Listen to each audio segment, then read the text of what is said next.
Over $29 billion. That's how much military aid Germany has committed to Ukraine since the start of Russia's ruthless invasion. And those billions, let's just say they weren't wasted. Ukraine received Leopard 2 tanks, trusted worldwide for their reliability and firepower. Then there are the Gepard self-propelled anti-aircraft guns, so precise that they can lock onto birds. And let's not forget the widely sought-after Patriot air defense system, worth roughly $1.1 billion per battery. And every cent well spent.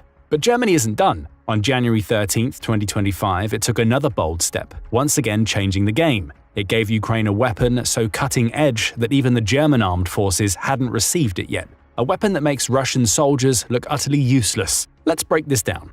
We must start by looking at the bigger picture. After all, this isn't just another weapon, it's a major milestone, with layers of significance. For starters, Ukraine will be the first to field this groundbreaking technology. Not just in the current war, not just in Europe, the first in the world, making history in real time. And that's not even the most remarkable part. Germany doesn't even have it. It's a rare moment in military history when a nation gets a weapon so cutting-edge, it's still off-limits to even its own creators. Of course, this will change in the future. Germany is set to integrate this weapon into its own forces, marking a massive leap in its artillery capabilities. This highly mobile, automated artillery system is poised to become the backbone of Germany's so-called medium forces. Germany's plans to acquire 80 units, funded by its Special Defense Fund, are just the beginning of what will likely be a game-changing asset in military defense. It's not just about the defense of Ukraine and Germany, though. This weapon is set to revolutionize defense across Europe. In a remarkable display of military collaboration, the United Kingdom has jumped on board, planning to procure this system alongside Germany.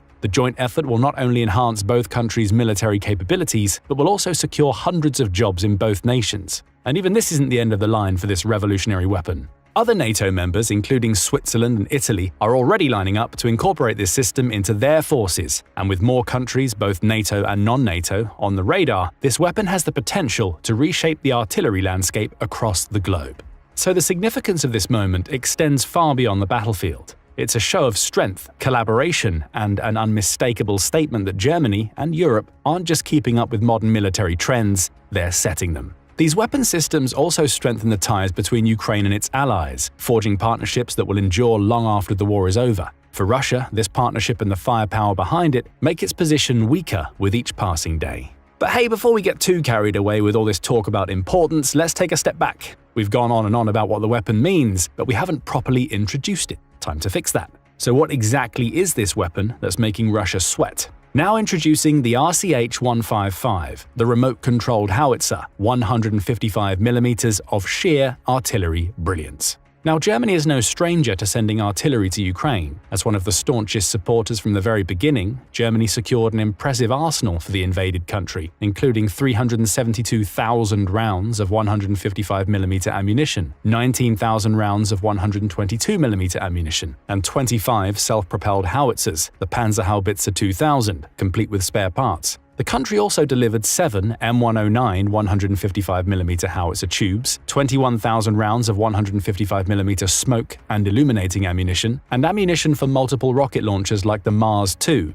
not to mention 3 HIMARS multiple rocket launchers, 2 wheeled self-propelled Susanna II howitzers, jointly financed with Denmark and Norway, and 155mm precision-guided ammunition like SMART and Volcano. And as if that weren't enough, Germany supplied 5 Mars 2 multiple rocket launchers with ammunition, as well as 20 rocket launchers mounted on pickup trucks, a counter-battery radar system Cobra, and 10 laser target designators for the Volcano artillery rounds. This is all impressive, no doubt, but the RCH-155, that's a whole other beast. It's not just another addition to the artillery lineup, it's a leap into a new era of warfare. Let's break down what makes this weapon so special. First off, the design. This isn't some patched-together makeshift system. It's a perfectly engineered blend of 2 tried-and-true military components. On one side, you've got the 155mm L52 main gun from the Panzerhaubitze 2000. It's the kind of gun that's already proven itself in tough combat situations. On the other side, the RCH-155 is mounted on the chassis of the GTK Boxer, a powerful armored vehicle designed for both protection and mobility. The Boxer has been built to move quickly and efficiently across all types of terrain, from cities to battlefields, while keeping everything inside safe from enemy fire. So the RCH-155 brings together the best of both worlds, the heavy-hitting firepower of the Panzerhaubitze 2000 and the agility and protection of the GTK Boxer. This combination makes it a game-changer on the battlefield, giving it an edge that Russia's artillery just can't match. A deeper dive into its capabilities reveals just how much of a threat the RCH-155 is. Let's expand on the mobility first. The RCH-155 isn't your average artillery piece that gets stuck in the mud or spends half its time waiting for transport. No, its GTK Boxer's 8x8 wheeled chassis allows it to move fast, very fast. Unlike the slow, tracked Panzerhaubitze 2000 with its 265-mile range, the RCH-155 can cruise for up to 435 miles without breaking a sweat. And that's not all. This vehicle is also designed for shoot and scoot operations. What does that mean? Well, it's simple. Fire, move, ditch, before anyone can fire back. Now, gunning and running is an impressive feat, but what about gunning while running? Yep, you heard that right. This beast can fire while on the move. Thanks to its state-of-the-art stabilization system, the RCH-155's computer constantly monitors the vehicle's position, adjusting the gun's aim in real time to make sure the shot hits its target. Whether it's driving across rough terrain or zooming down the road, this thing keeps firing with pinpoint precision. Russian soldiers won't even be able to blink before another round is on its way. Speaking of rounds, let's talk firepower. The RCH-155 can fire up to 9 rounds per minute, almost double the rate of older systems, and it has a maximum range of 25 miles with standard ammunition. But when you slap on the long-range artillery projectiles, that range jumps to 33.5 miles. That's right, Ukraine can sit back and hit Russian positions from afar. No more worrying about getting close to the enemy. Russia's troops, supply lines, and command centers are fair game from far out of their reach. The automation, pure brilliance. The RCH-155 needs just 2 crew members, a commander and a driver. That's it. No more crowded, slow-moving artillery pieces with teams of 5 or more. The turret, the firing, the reloading, it's all automated. With a 2-person crew, this system minimizes logistical headaches and makes it easier to deploy and sustain in the field. And that automation means faster targeting and quicker responses, so when Ukrainian troops want to fire, they can do it fast. Way faster than any traditional artillery system. So the RCH-155 can fire incredibly fast and on the move. Does it get any better than that? Believe it or not, it does. The RCH also possesses a unique hunter-killer capability. This is one of the key features that sets it apart from anything Russia has to offer. But what does this hunter-killer role actually mean for Ukraine? It means that the RCH-155 can engage not just static artillery positions, but also enemy vehicles like tanks and armored fighting vehicles. This is the kind of thing that only infantry and combat tanks can do. But now this engineering marvel can do it too, thanks to its 155mm main gun and a direct fire mode. This capability gives it an edge in combat situations where traditional artillery would struggle to respond quickly enough. Even better, the main gun can elevate from -2.5 to +65 degrees. This flexibility allows the RCH-155 to engage targets at almost any angle, from both long distances and close up. And it does so with incredible speed. As soon as the commander identifies a threat through the optronics, the optical and infrared systems, the RCH-155 automatically slays the gun to the target's position and fires, all within seconds. And importantly, it can do this while simultaneously engaging other targets. So when the gunner is firing on one target, the commander can already identify and lock onto the next, giving them a deadly edge when it comes to eliminating multiple threats at once. For Russia, this is a nightmare. Traditional artillery systems take longer to detect, aim, and fire on moving targets. But the RCH-155, this deadly vehicle can shoot first and leave Russian forces scrambling to react. If a Russian tank or armored vehicle gets caught in the open, the RCH-155 can zero in on it and take it out within moments. No time for the Russian troops to evade or reposition.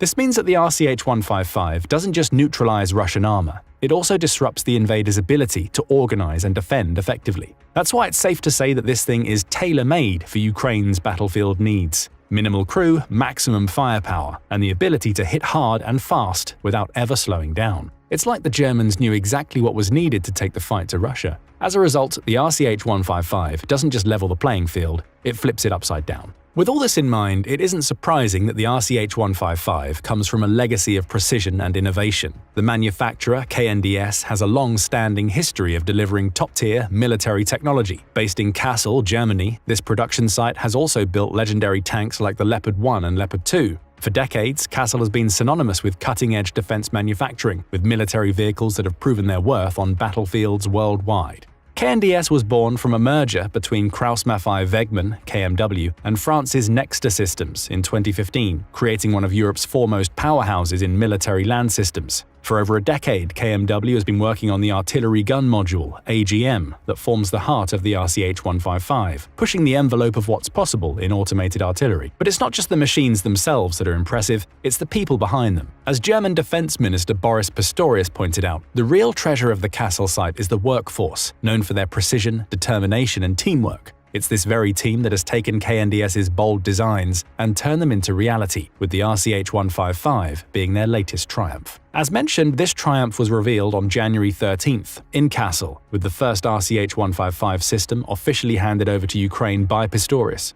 Alexei Mikhaev, Ukraine's ambassador to Germany, was on the receiving end, and this handoff was nothing short of historic. Mikhaev labeled it a very special day, emphasizing just how much Ukraine needed a weapon of this caliber. He also praised Germany for its relentless help to his country, saying, "When we one day sit at the negotiation table, it will be good to be supported by strong German weapons and to have Germany by our side." On the German side, Pistorius made a clear statement about the country's commitment, saying, "Ukraine can count on us, and this delivery is a signal." But it's also important to note that this delivery isn't the only one Germany will make to Ukraine. Ukraine is set to receive a total of 54 RCH-155 systems, which will be enough to fully equip 3 artillery battalions. The delivery process will be staggered, with 6 units expected to be handed over in 2025. The initial contract for 18 units was signed back in 2022, followed by a supplementary order for an additional 36 units in 2023. While these systems are expected to play a critical role in Ukraine's artillery capabilities, don't expect them to hit the front lines immediately. For now, those 6 vehicles will remain in Germany for operator training, but with training already underway, it's only a matter of time before the full 54 systems are operational. Some reports even suggest that the first units could be deployed in the field as early as April, so Russia may not have long to brace for this next stage of combat.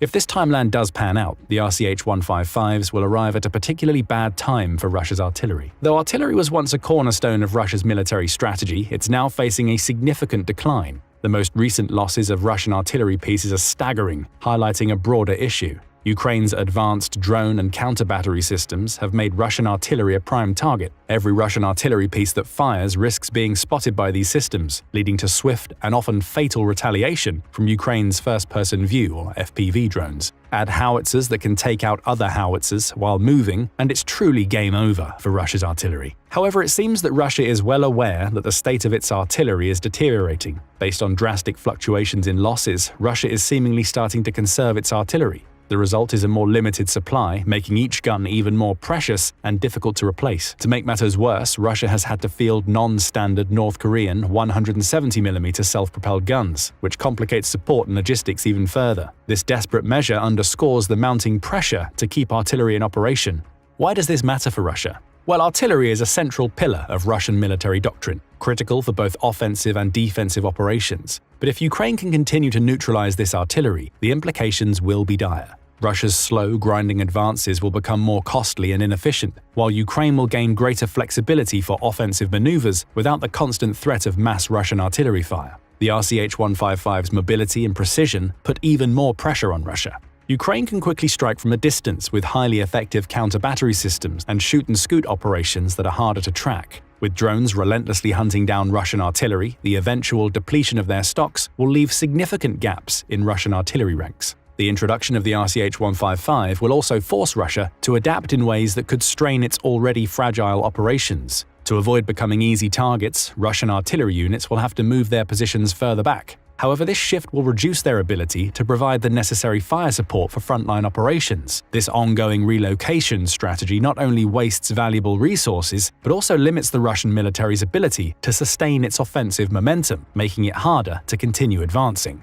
That's not to mention the psychological impact of the RCH-155 on Russian troops. Knowing they're facing a cutting-edge Western weapon, Russia's soldiers are likely to be demoralized. The speed, precision, and automation of the RCH-155 make it a fearsome adversary, and the constant threat of precision strikes from a distance will likely erode the will to fight among Russian troops. On the other hand, the knowledge that they have a superior weapon will undoubtedly boost the morale of Ukrainian forces. The RCH-155 will give Ukraine the confidence that they can strike hard and fast, without hesitation, on a battlefield where artillery is often the deciding factor. Though the RCH-155 is a game-changer, don't think that's all Germany has in store for Ukraine. Germany is also sending a heavy hitter we mentioned a few times in this video, the Panzerhaubitze 2000. These tracked behemoths are a perfect complement to the RCH-155, offering a long-range punch that'll keep Russian forces on their toes. Germany is committed to delivering a total of 54 of these beasts by 2027, with 36 already in Ukrainian hands. Some are already in action, and while there's been some loss, the impact is clear.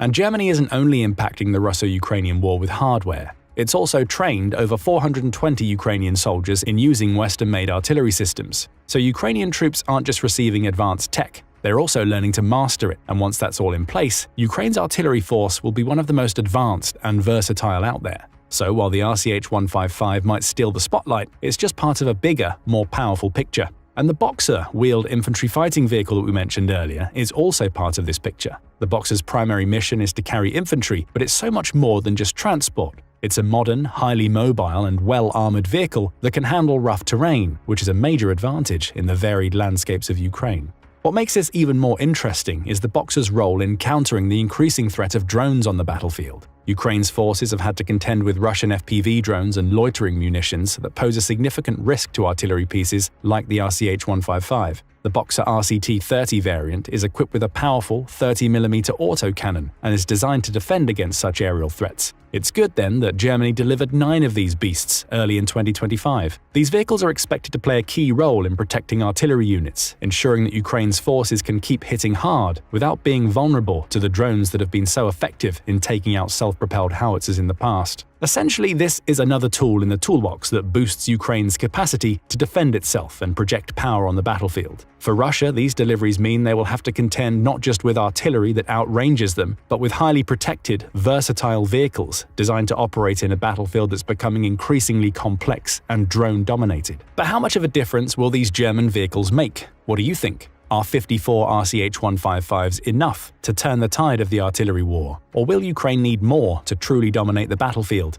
And with Germany continuing to supply Ukraine with cutting-edge weapons, what's next? Could even more powerful systems be on the horizon? Germany must be ready for war by 2029. Those are the words of Germany's Defense Minister Boris Pistorius, spoken to the German parliament at the beginning of June, and they're a reflection of the gradual awakening of NATO as a whole to the threat of Russia.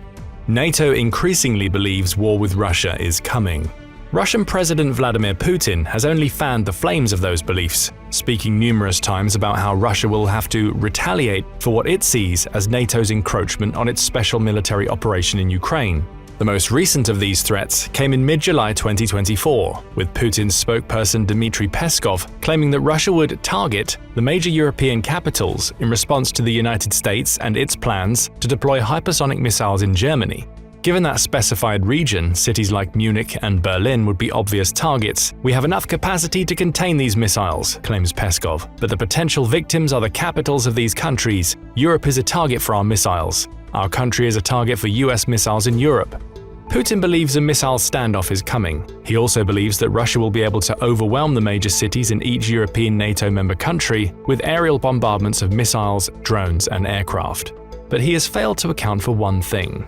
NATO knows how Russia would strike, and it has several German-made air defense systems ready to deploy at a moment's notice if Putin's missile threats come to pass. Each of these systems offers powerful countermeasures against the likely Russian approach to war with NATO.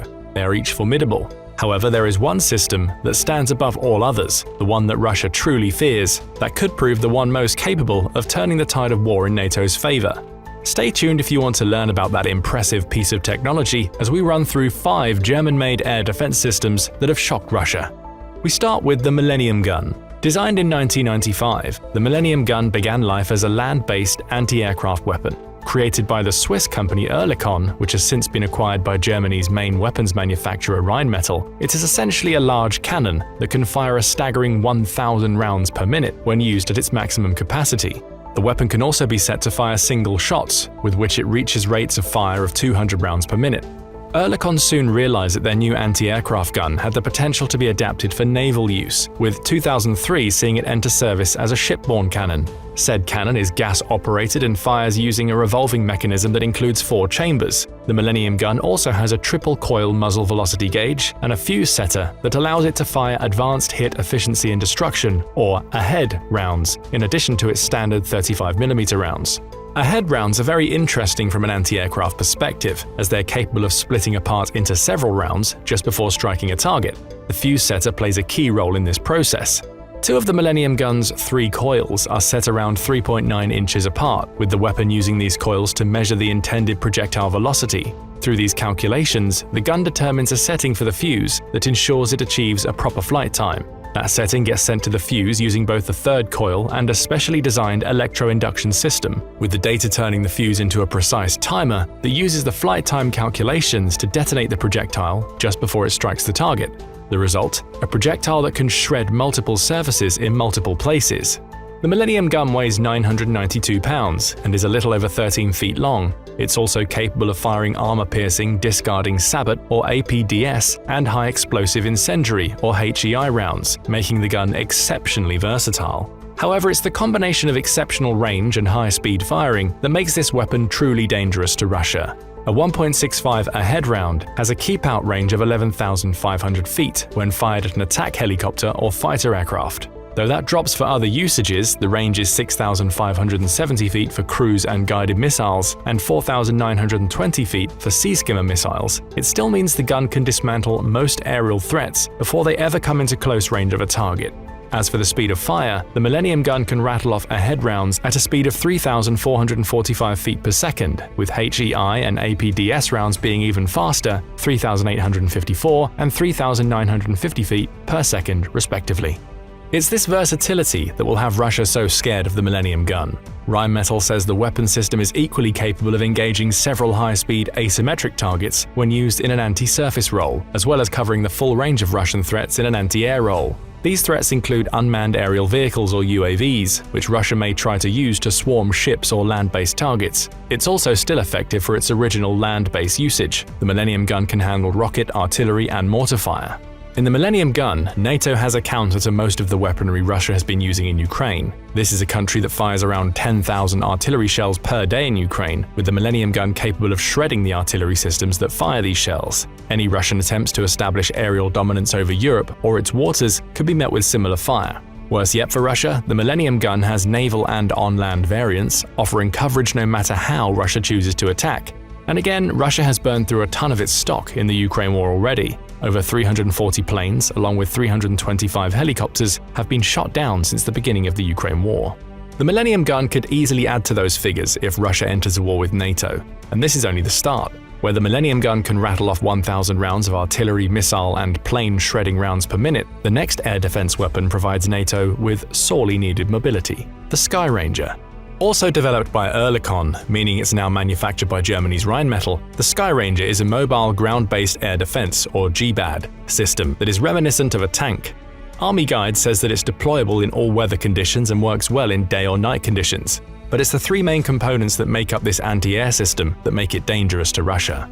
The first of these is the Sky Ranger SRCN, which is the main command post vehicle that's equipped with the brand new S-band ASA multi-mission radar, AMMR, along with a separate reconnaissance radar. Combined, these radars allow a Sky Ranger vehicle to track aerial threats such as drones and incoming missiles. As for dealing with those threats, the Sky Ranger has 2 options. There's a Sky Ranger gun vehicle, which is equipped with a KDG 35mm revolver cannon and carries at least 252 rounds. That cannon fires even faster than the Millennium Gun, as it has a rate of fire of around 1,200 rounds per minute, ideal for taking out drones and damaging Russian aerial assets.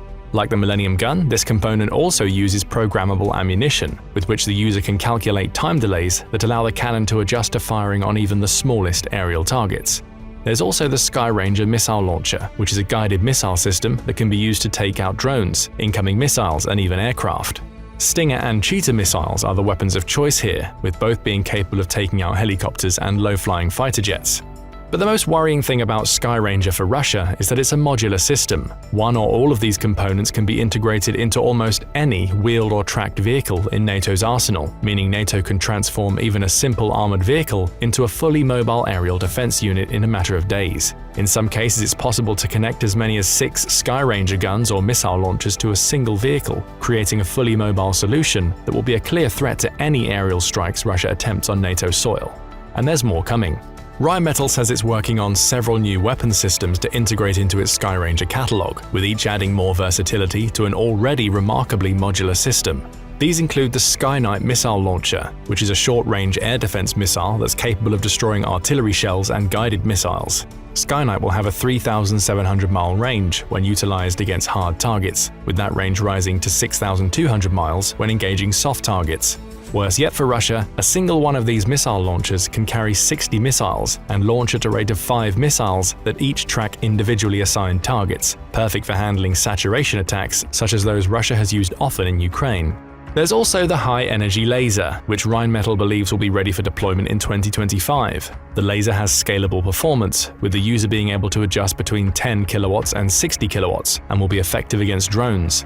It's also a cheap weapon. The cost per engagement will be far lower than the Skyranger cannon due to the laser not requiring traditional rounds.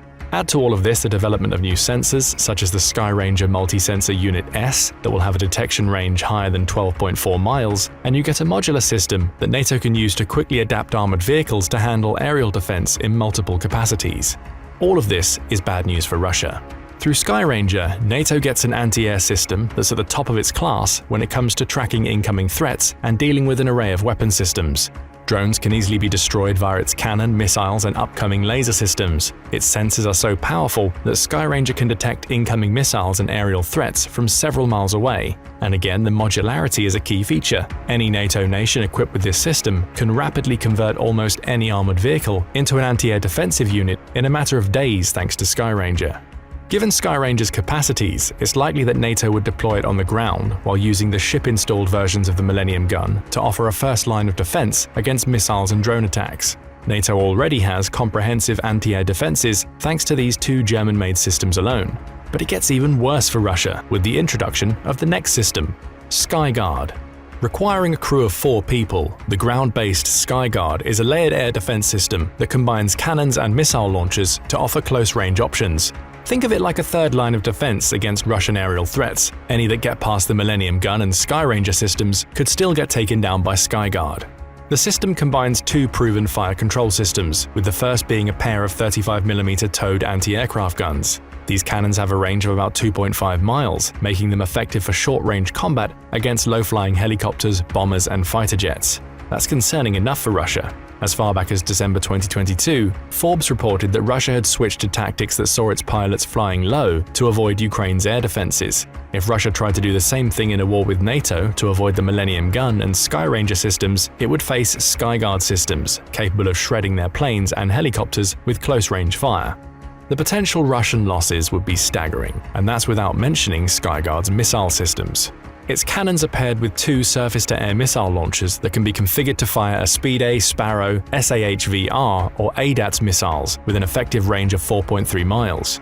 Each is fired from a 4-round launcher mounted onto a carriage of the anti-aircraft system, again showcasing the modular approach that was seen in Skyranger. That modularity also allows the installation of different launchers, depending on the type of missiles being used.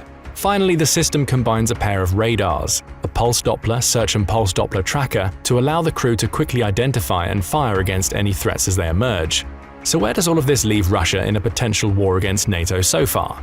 While it's not accurate to claim that Russia's aerial threat is completely negated by these 3 systems, Russia's sheer numbers mean that some of its missiles, drones, and planes will get through. It'll still see many of its aerial assets get destroyed quickly. The combination of the Millennium Gun and Skyranger gives NATO long-range anti-air capabilities from land and sea. Skyguard would likely be used to defend military targets by offering close-range defenses against any Russian aerial assets that make it through the long-range defenses. And it gets even worse for Russia. It will also need to find a way to overcome Sky Shield.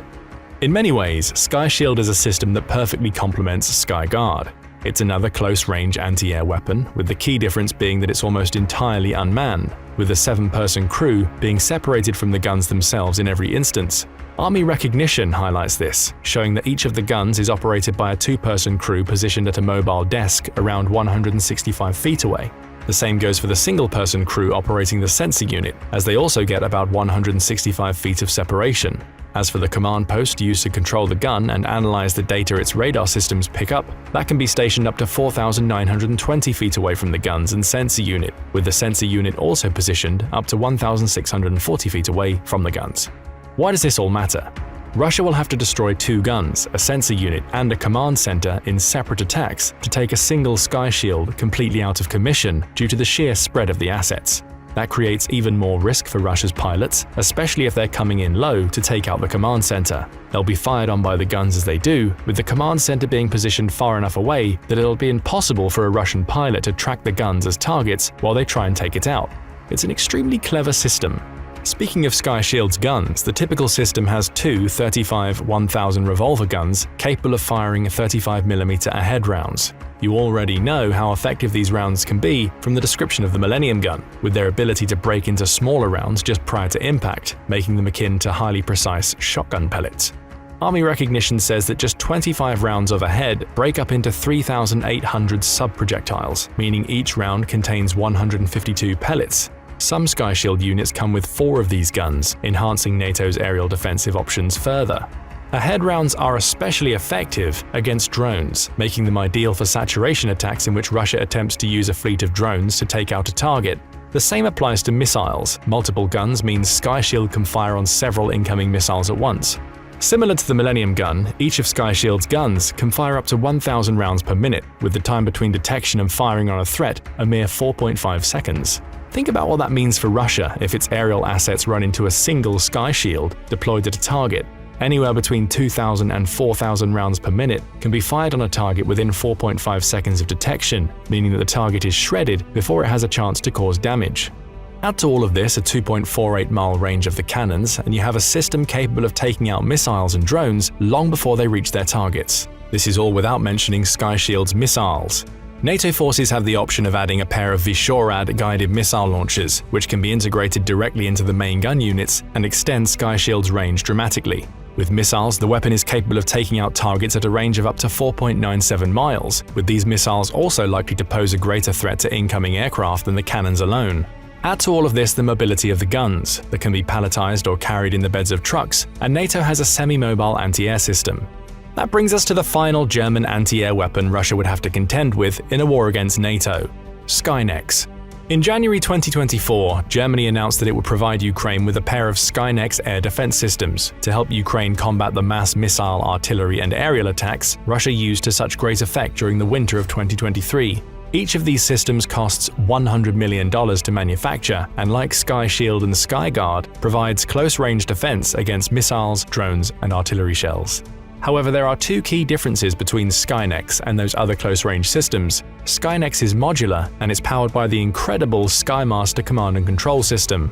Starting with Skynex itself, the Kyiv Post describes it as a modular and mobile anti-aircraft system, with each of its components being containerized so they can be transported between locations quickly. Once unloaded, Skynex can be installed on the ground, again like Sky Shield and Sky Guard, or operated directly from a compatible armored vehicle. Each system comprises up to 4 35mm Oerlikon Mark III revolver guns, which have an effective combat range of 2.48 miles and achieve a nominal rate of fire of up to 1,000 rounds per minute.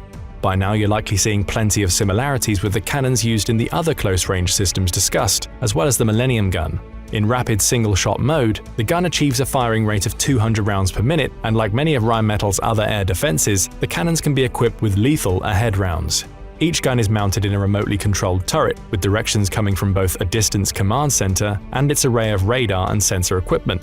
Key here is the built-in fire processing unit, which can acquire and engage targets automatically while completing calculations in seconds to ensure the guns fire accurately on their targets. Each gun comes with a standard load of 252 rounds, meaning it'll expend its full load in around 15 seconds if firing at full capacity.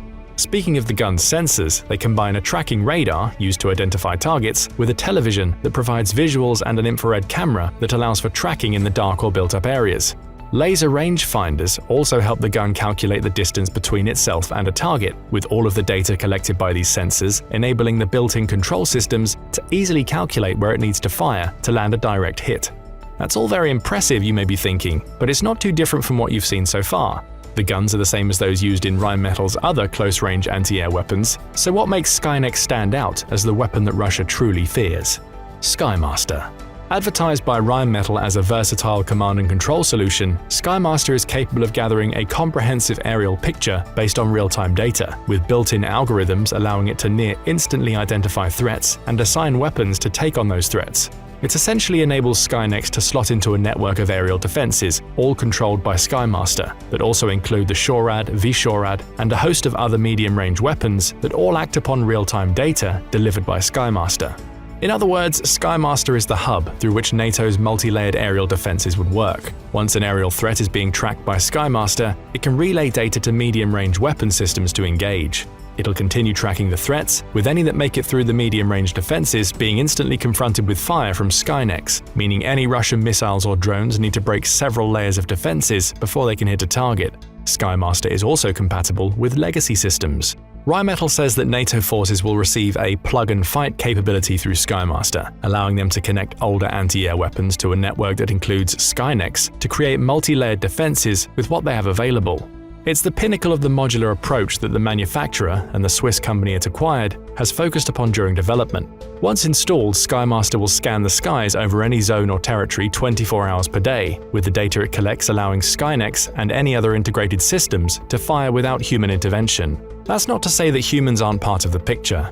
The Skymaster system is fitted into a control node when it's controlling the Skynex guns, with that node housing computers and several operator consoles. These nodes are essentially 20-foot containers, each equipped with communication systems, air conditioners, and power supplies. From these nodes, operators can control all of Skynex's weapons and sensors, allowing them to pick and choose targets as needed, perhaps meaning they can override Skymaster's automated tracking and firing capabilities to ensure Skynex focuses on the most vital targets. Combine these 5 anti-air weapon systems with Skymaster oversight, and you have a lethal mix that has Russia running scared. It's worth examining exactly why as we round out this video. In the introduction, we discussed Dmitry Peskov's threats that Russia has missiles trained on every major European city in preparation for a potential war. That's likely the case, but Peskov wisely doesn't mention that Russia's missile situation is far weaker than it was before the Ukraine war started. In February 2024, Reuters reported that Russia had launched more than 8,000 missiles in 2 years of fighting against Ukraine. It's manufacturing missiles at a rate of about 60 cruise missiles, 2 Kinzhals, and 5 Iskander ballistic missiles per month, meaning its rate of manufacture isn't keeping pace with its rate of loss. It's attempting to overcome this disparity, with Iran International noting that Iran just provided 400 long-range missiles in February 2024. But the fact remains that Russia's main strategy will rely on missile bombardments of targets in major cities. The combination of these 5 German anti-air weapons offers a more than adequate defense. It's worth pointing out that Ukraine has been putting up a strong defense against Russia's missile bombardments, even before it received Skynex systems from Germany. In October 2022 alone, Ukraine claimed that Russia fired 83 cruise missiles in one day, followed by 28 the next. Ukraine was able to shoot down 43 of the first batch of 83, followed by 20 of the 28, with far less advanced anti-air defense systems. A combination of these 5 anti-air systems would likely limit the impact of Russia's missiles even further. If the war between Russia and NATO starts in the immediate aftermath of the Ukraine war, or even during it, Russia won't have the opportunity to replenish its missile stocks to the point where they can be as effective as Peskov claims when faced with Rheinmetall's defensive weaponry. The problem goes even deeper for Russia. Barring the Millennium Gun, which is a naval weapon, all of these systems are capable of taking out artillery shells. Russia is already in a position where it's having to dismantle Soviet-era artillery to replace the barrels in its more modern artillery. It's producing around 20,000 shells per day, but those shells are being loaded into increasingly antiquated guns that would be easy prey for the advanced targeting systems built into Germany's anti-air weapons. While that may sound strange to say given that artillery is ground-based weaponry, remember that several of these German weapons are capable of firing at ground targets, and even those that can't fire at ground targets have cannons that are so precise that they can take out artillery shells in flight. NATO would use these capabilities to its advantage. Depleting Russia's stock of artillery shells by simply firing as many as possible out of the air would strain Russia's offensive capacity during a war. Given that we know Russia favors a slow ground-based approach, as seen in how the Ukraine war has become a meat grinder in which Russia attempts to advance through sheer manpower, making its ground offensives less effective will be key for NATO. Russian advances would be slowed to a crawl, with counterattacks pushing the country's troops back further.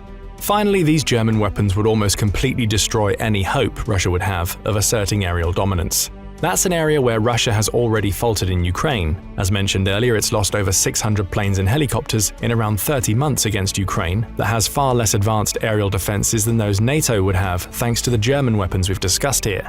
It would lose far more than that fighting almost all of Europe armed with Rheinmetall's weapons. That's especially the case if Russia attempts the low-flying tactics it's used during the early parts of the war. In June 2022, Forbes reported that Russian planes were flying so low to the ground to avoid anti-air defenses that they were crashing. They wouldn't even have that option when facing this quintet of weapons. The ship-mounted Millennium Gun and the Sky Ranger will be able to take out planes and helicopters at range, with the 3 close-range systems shooting them down if they manage to come closer to their targets.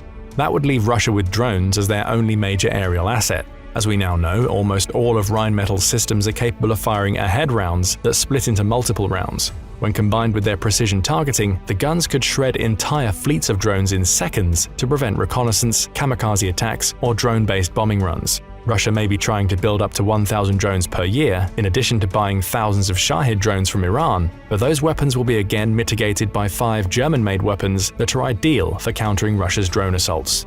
And therein lies the real reason Russia is so scared of these weapons. It has no way to counter them.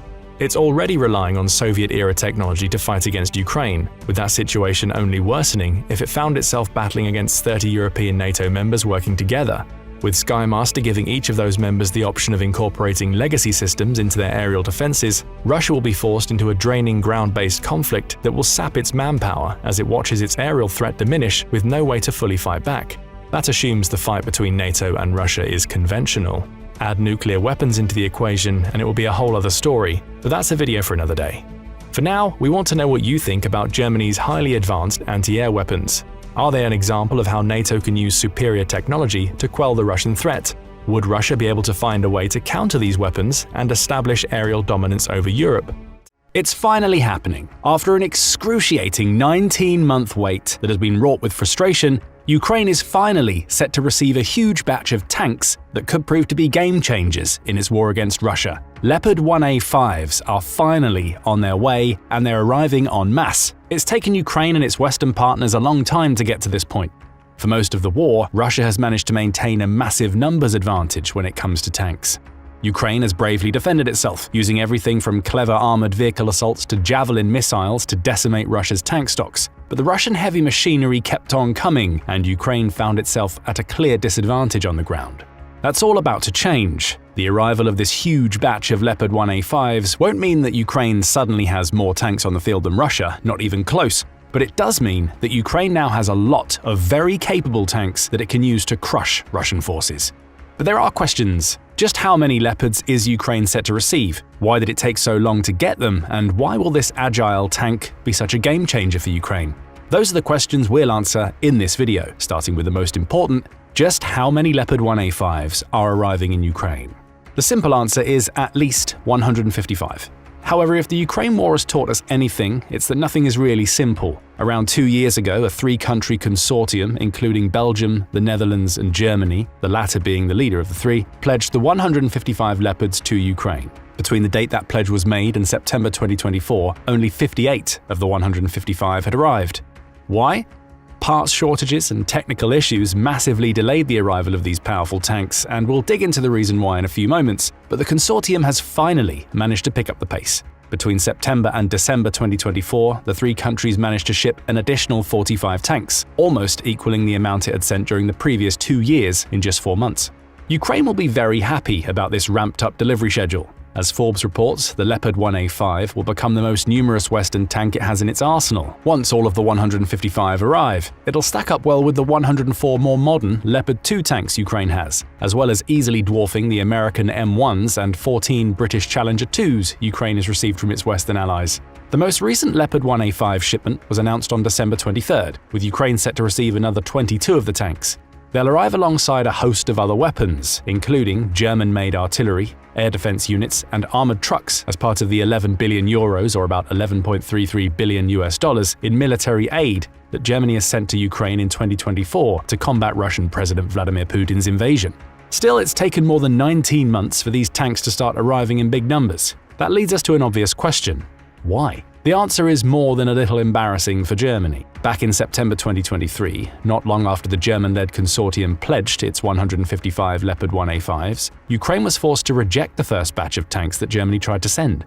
The Leopards were riddled with technical problems that Ukraine's engineers simply didn't have the training or skills to fix themselves. Some of those problems were the result of general wear and tear, which were made more problematic by the fact that the parts needed to fix the tanks were in short supply. This wasn't the first time Ukraine was forced to reject German-made Leopard tanks. Previously, Berlin had sent an advance guard of 10 tanks to Ukraine, only for Kyiv to determine that they were unsuitable for deployment in their current state. Bear in mind that Ukraine was at that point desperate for any armored units that it could use to break through the defensive lines Russia had created to fend off Ukraine's 2023 counteroffensive. The fact that Ukraine wouldn't use these tanks, despite that desperation, tells you all you need to know about the state of that initial batch of Leopard 1A5s. And Germany's engineers agreed. After getting the tanks back from Ukraine, Germany conducted its own inspections and concluded that further work was needed on the tanks to make them suitable for active service. Several media outlets, including the UK's Spectator magazine, speculated that these issues could spell the end of the Leopard in Ukraine. The magazine asked whether German tank design and construction have become too complex and sophisticated for their own good, while also questioning whether Ukraine's personnel was skilled enough to even operate the tank. Of course, we now know the answer to that second question. Ukraine's soldiers have shown themselves to be more than capable of operating the more advanced Leopard 2 tanks they've received from Germany in the months since these failed Leopard 1A5 deliveries. The problem wasn't with Ukraine, it was with the German tanks. So how did Germany and its consortium partners respond? Rather than giving up on the idea of sending dozens of Leopard 1A5s to Ukraine, Germany got to work on fixing the problematic tanks, which it had tried to do once before. In August 2023, Germany's main weapons manufacturer Rheinmetall was engaged to refurbish the tanks Berlin aimed to donate. Those refurbishments clearly weren't good enough. A lack of spare parts for the tanks means that the vehicles, which were manufactured in the 1980s, simply couldn't be brought up to standard quickly enough. Germany has thus spent around 19 months sourcing those spare parts, which allowed them to bring the Leopard 1A5s up to a standard that makes them deployable on the front lines. Furthermore, Rheinmetall has created a repair facility within Ukraine to enable rapid refurbishment of the tanks as they arrive, as well as ongoing maintenance for the Leopard 1A5s Ukraine already has. That local support will prove vital, as it means Ukraine no longer has to reject tanks that arrive in shoddy condition. It can fix them within its own country, with the help of a German manufacturer, to get them onto the front lines quicker. In short, Germany spent 19 months getting its act together. But it's now finally ready to make massive deliveries. Ukraine has already received 58 Leopard 1A5s, another 77 are waiting in the wings, and are due to be shipped out during the first few months of 2025. Right now, Ukraine has enough of the tanks to equip around 2 of its battalions, with the full set putting it in a position to equip almost 5 battalions. So it's been a long and arduous road to get the Leopard 1A5 into Ukraine in significant enough numbers that they can cause some damage to Russia. Now we come to another question. Why will this tank be such a game changer for Ukraine? It's an interesting question to ask, seeing as the Leopard 1 is an older tank. The first model was built in 1965, meaning it's about as old as the Soviet-era tanks that Russia's been criticized for using during the war, though the 1A5 variant was built during the 1980s. Still, as the tank's manufacturer KNDS points out, the Leopard 1 is still up to date and capable of serving a purpose in the war. The different variations of the tank are still used in 9 countries across 5 continents, with the tank also being somewhat modular in its design. KNDS says that user nations also have a wide array of retrofit kits at their disposal to adjust product configurations, which is a fancy way of saying that equipment exists to allow users to upgrade the tanks to modern standards.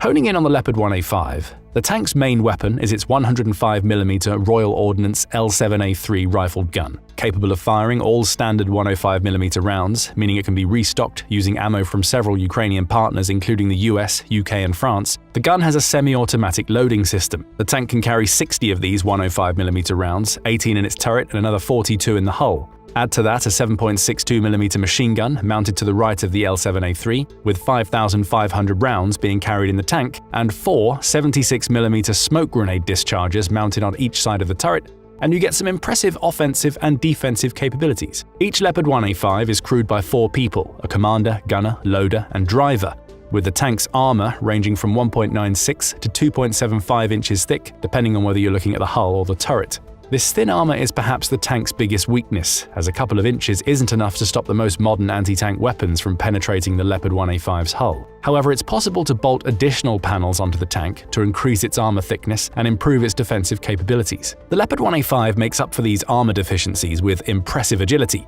It has a 10-cylinder, multi-fuel engine capable of generating 830 brake horsepower, allowing it to hit speeds of up to 40.3 miles per hour. It also has impressive range, as it's capable of traveling up to 279 miles cross-country before needing to refuel. That range increases to 372 miles if the tank can stick to roads. Add a solid suspension system and the ability to ford up to 7.3 feet of water with the proper preparation, and you get a tank capable of traversing most of the battered Ukrainian landscape. Guarding over all of this is an automatic fire detection and extinguishing system, and a Zeiss thermal imaging system for use during nighttime warfare to get a tank that is among the most versatile in Ukraine's arsenal. There are also upgrades to consider. Many of the Leopard 1A5s Ukraine is set to receive come from Danish stocks of the tank that its peacekeepers used in Bosnia and Croatia during the 90s. Those tanks were in service until mid-2000s and underwent several upgrades to ensure they could keep pace with modern tank developments. These upgrades included Danish investment into new diesel engines, more modern fire control systems, and newer sensor systems.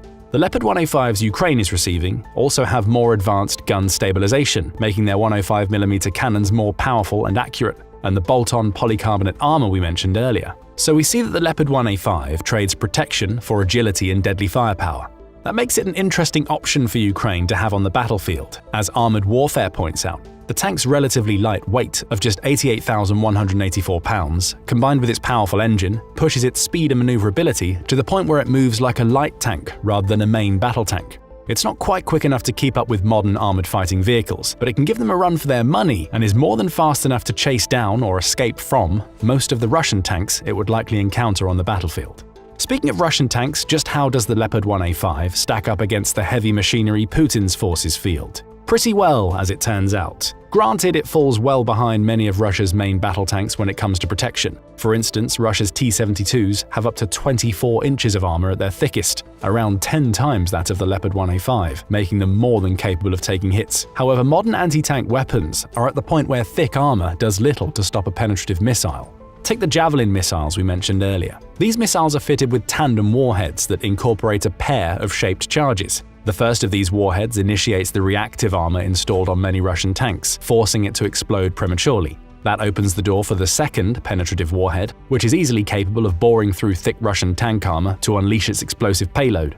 The point we're making here is that thick armor helps a tank survive, but it's not as important in modern tank warfare as it was before the emergence of these modern counters. So the Leopard 1A5's thinner armor isn't as much of a disadvantage against Russian tanks as it may appear, especially when you add the German tank's agility into the mix. A T-72 may be able to take a heavier hit, but it may not be able to deliver an equivalent hit to a Leopard 1A5 that can circle around and avoid its turret. Then there's the Leopard's main gun to consider. This 105mm cannon shoots faster and hits hard enough to take out almost any armored vehicle the tank's operators are likely to encounter in the field. That's according to the Kyiv Post, which says, a Ukrainian crew operating the older Leopard should be able to shoot first, hit, and destroy almost all current Russian armored vehicles at any range. The only counter Russia has to this tank is its later model tanks, such as the T-90. And we already know that Russia is running out of those. It's lost 100 already and only had 67 at the beginning of the war, meaning it's burning through the few new T-90s being produced. A Leopard 1A5 might run into a T-90 on the battlefield, but it's far more likely to come across T-70 series tanks or older, with the Leopard's speed and faster firing rate giving it a clear advantage. So the 1A5's main gun can fire faster than most Russian equivalents, but that's not all. It's also equipped with lethal sabot rounds that improve its penetrative power when facing down Russian T-72s. Forbes reports that there are two types of ammunition that Ukraine really wants for its Leopard 1A5s. America's M900 and Germany's DM63 armor-piercing, discarding sabot rounds. These rounds weigh 40 pounds each and contain 25mm depleted uranium or tungsten darts that are implanted into a shoe. When the round leaves the Leopard's barrel, the shoe flies off, leaving the dart to fly towards its target at speeds of up to 3,068 miles per hour. That's around Mach 4, making the round almost impossible for an opposing tank to avoid once it's been fired. These powerful dart rounds can penetrate up to 23.6 inches of solid steel. That isn't quite enough to push through the 27.5-inch hull of a Russian T-72 tank, but the turret, which maxes out at 18.7 inches, well, that's another story entirely. Ukraine's Leopard tanks would have the ability to fire these powerful sabot rounds from thousands of yards away, with their speed being such that the T-72 wouldn't have time to react before the round splits through its turret's armor. And once the sabot dart makes its way through, the tank would be done for. To understand the devastation a single one of these powerful rounds would cause, we can refer to the Ukrainian news website Sensor's description of what happened to a T-72 B3M tank when Ukraine fired a similar, Russian-made sabot at its turret. That sabot, which is dubbed Mango and is reportedly weaker than the rounds Ukraine could receive from the US and Germany, reportedly pierced the T-72's hull and instantly killed the tank's gunner. Photos from the scene show a splash of blood inside the turret from where the sabot round hit, with Sensor claiming that the shot terrified other Russian tank operators so much that they ran away from their vehicles. Forbes also reports that the weaker Russian round not only killed the T-72's gunner, but also traveled deep enough into the tank to nip its commander, eventually causing him to bleed to death. Worse still for the Russian tank operators, the captured T-80 Ukraine used to fire the round was over 11,500 feet away. That underscores the weaknesses inherent to a T-72's hull. It also highlights the devastating power of even a soft and weak Sabot round. If Ukraine had used the M900 or DM-63 to make this shot, it's likely the round would have penetrated through the other side of the T-72's turret. This creates some interesting possibilities for the Leopard 1A5 when used on the battlefield. If it's equipped with these powerful Sabot rounds, it could take advantage of its superior agility and accurate faster cannon to take out an enemy tank's gunner. That would essentially leave the tank weaponless, making it easy pickings for other armored vehicles or on-foot troops wielding javelins and rocket-propelled grenades. By now it's pretty clear why the Leopard 1A5 has the potential to be a massive game-changer for Ukraine. Yes, it's an older tank, with most having been manufactured in the 80s, but it's fast and agile, meaning it can easily evade Russia's clunkier and heavier T-72s. It also has an extremely accurate gun that fires quicker than most Russian tanks can manage, and if equipped with lethal, penetrative Sabot rounds, Ukraine could use its Leopards to take out opposing tank crews while leaving the machinery itself in good enough condition to reclaim and use against the very country that built it. That's terrifying for Russia.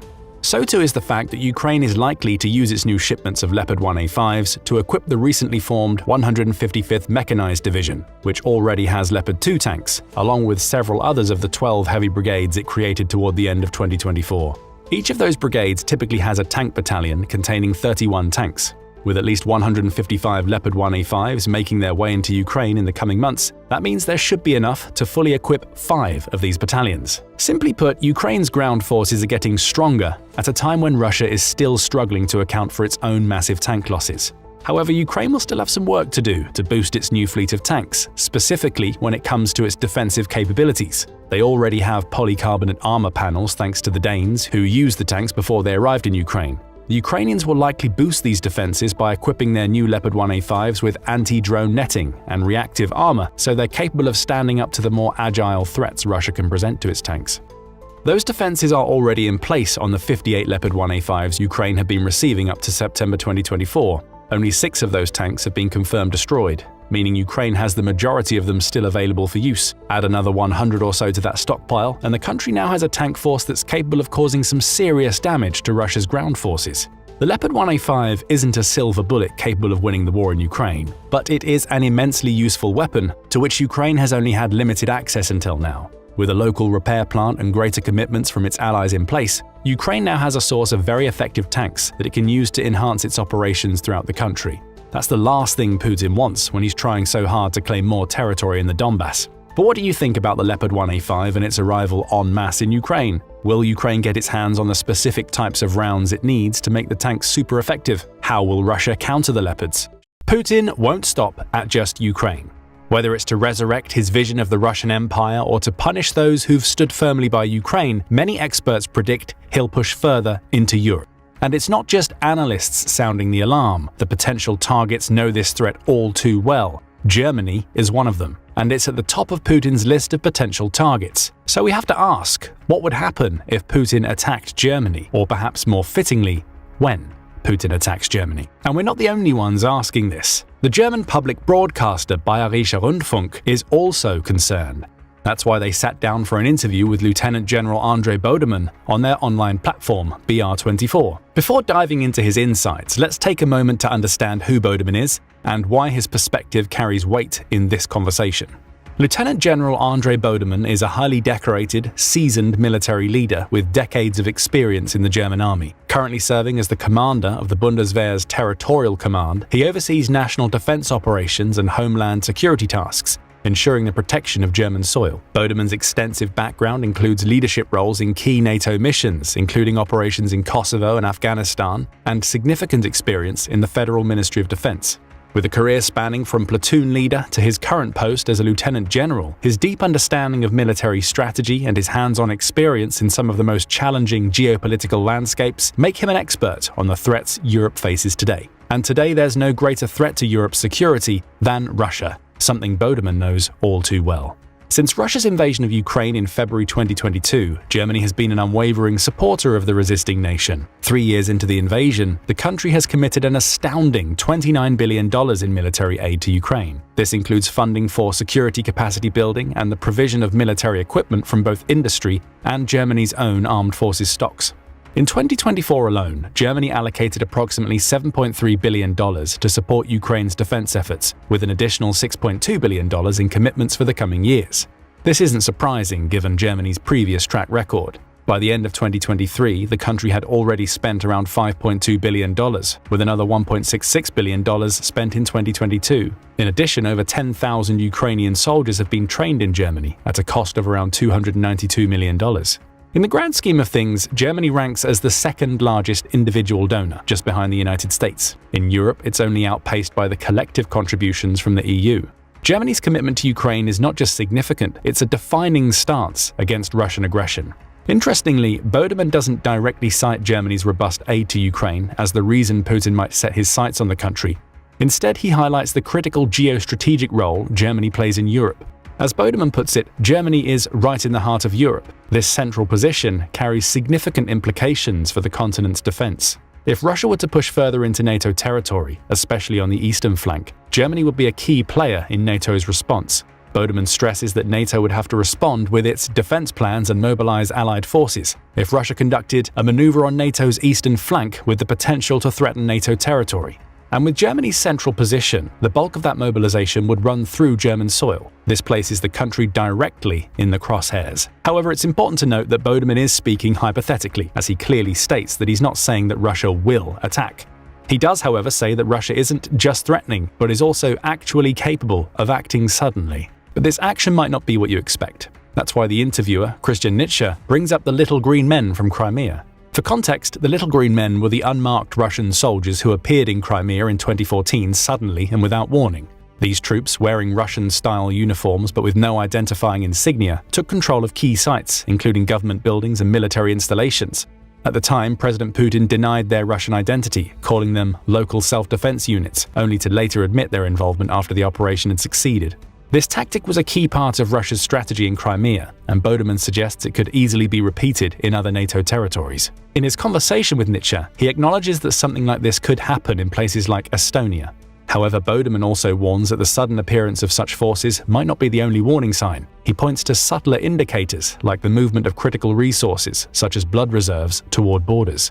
If you start moving blood reserves to the border and this is noticed, then it means something, he explains. This suggests not just a show of force, but an actual intent to act, signaling that Russia's aggression is not always obvious or conventional. It's precisely this kind of stealthy hybrid warfare that NATO needs to be prepared for, especially when you consider that a similar event had already happened before Russia invaded Ukraine. That's what makes it so alarming. Reports from US officials noted that Russia began moving blood supplies and medical materials to its borders in late January 2022, signaling that Moscow was preparing for an escalation.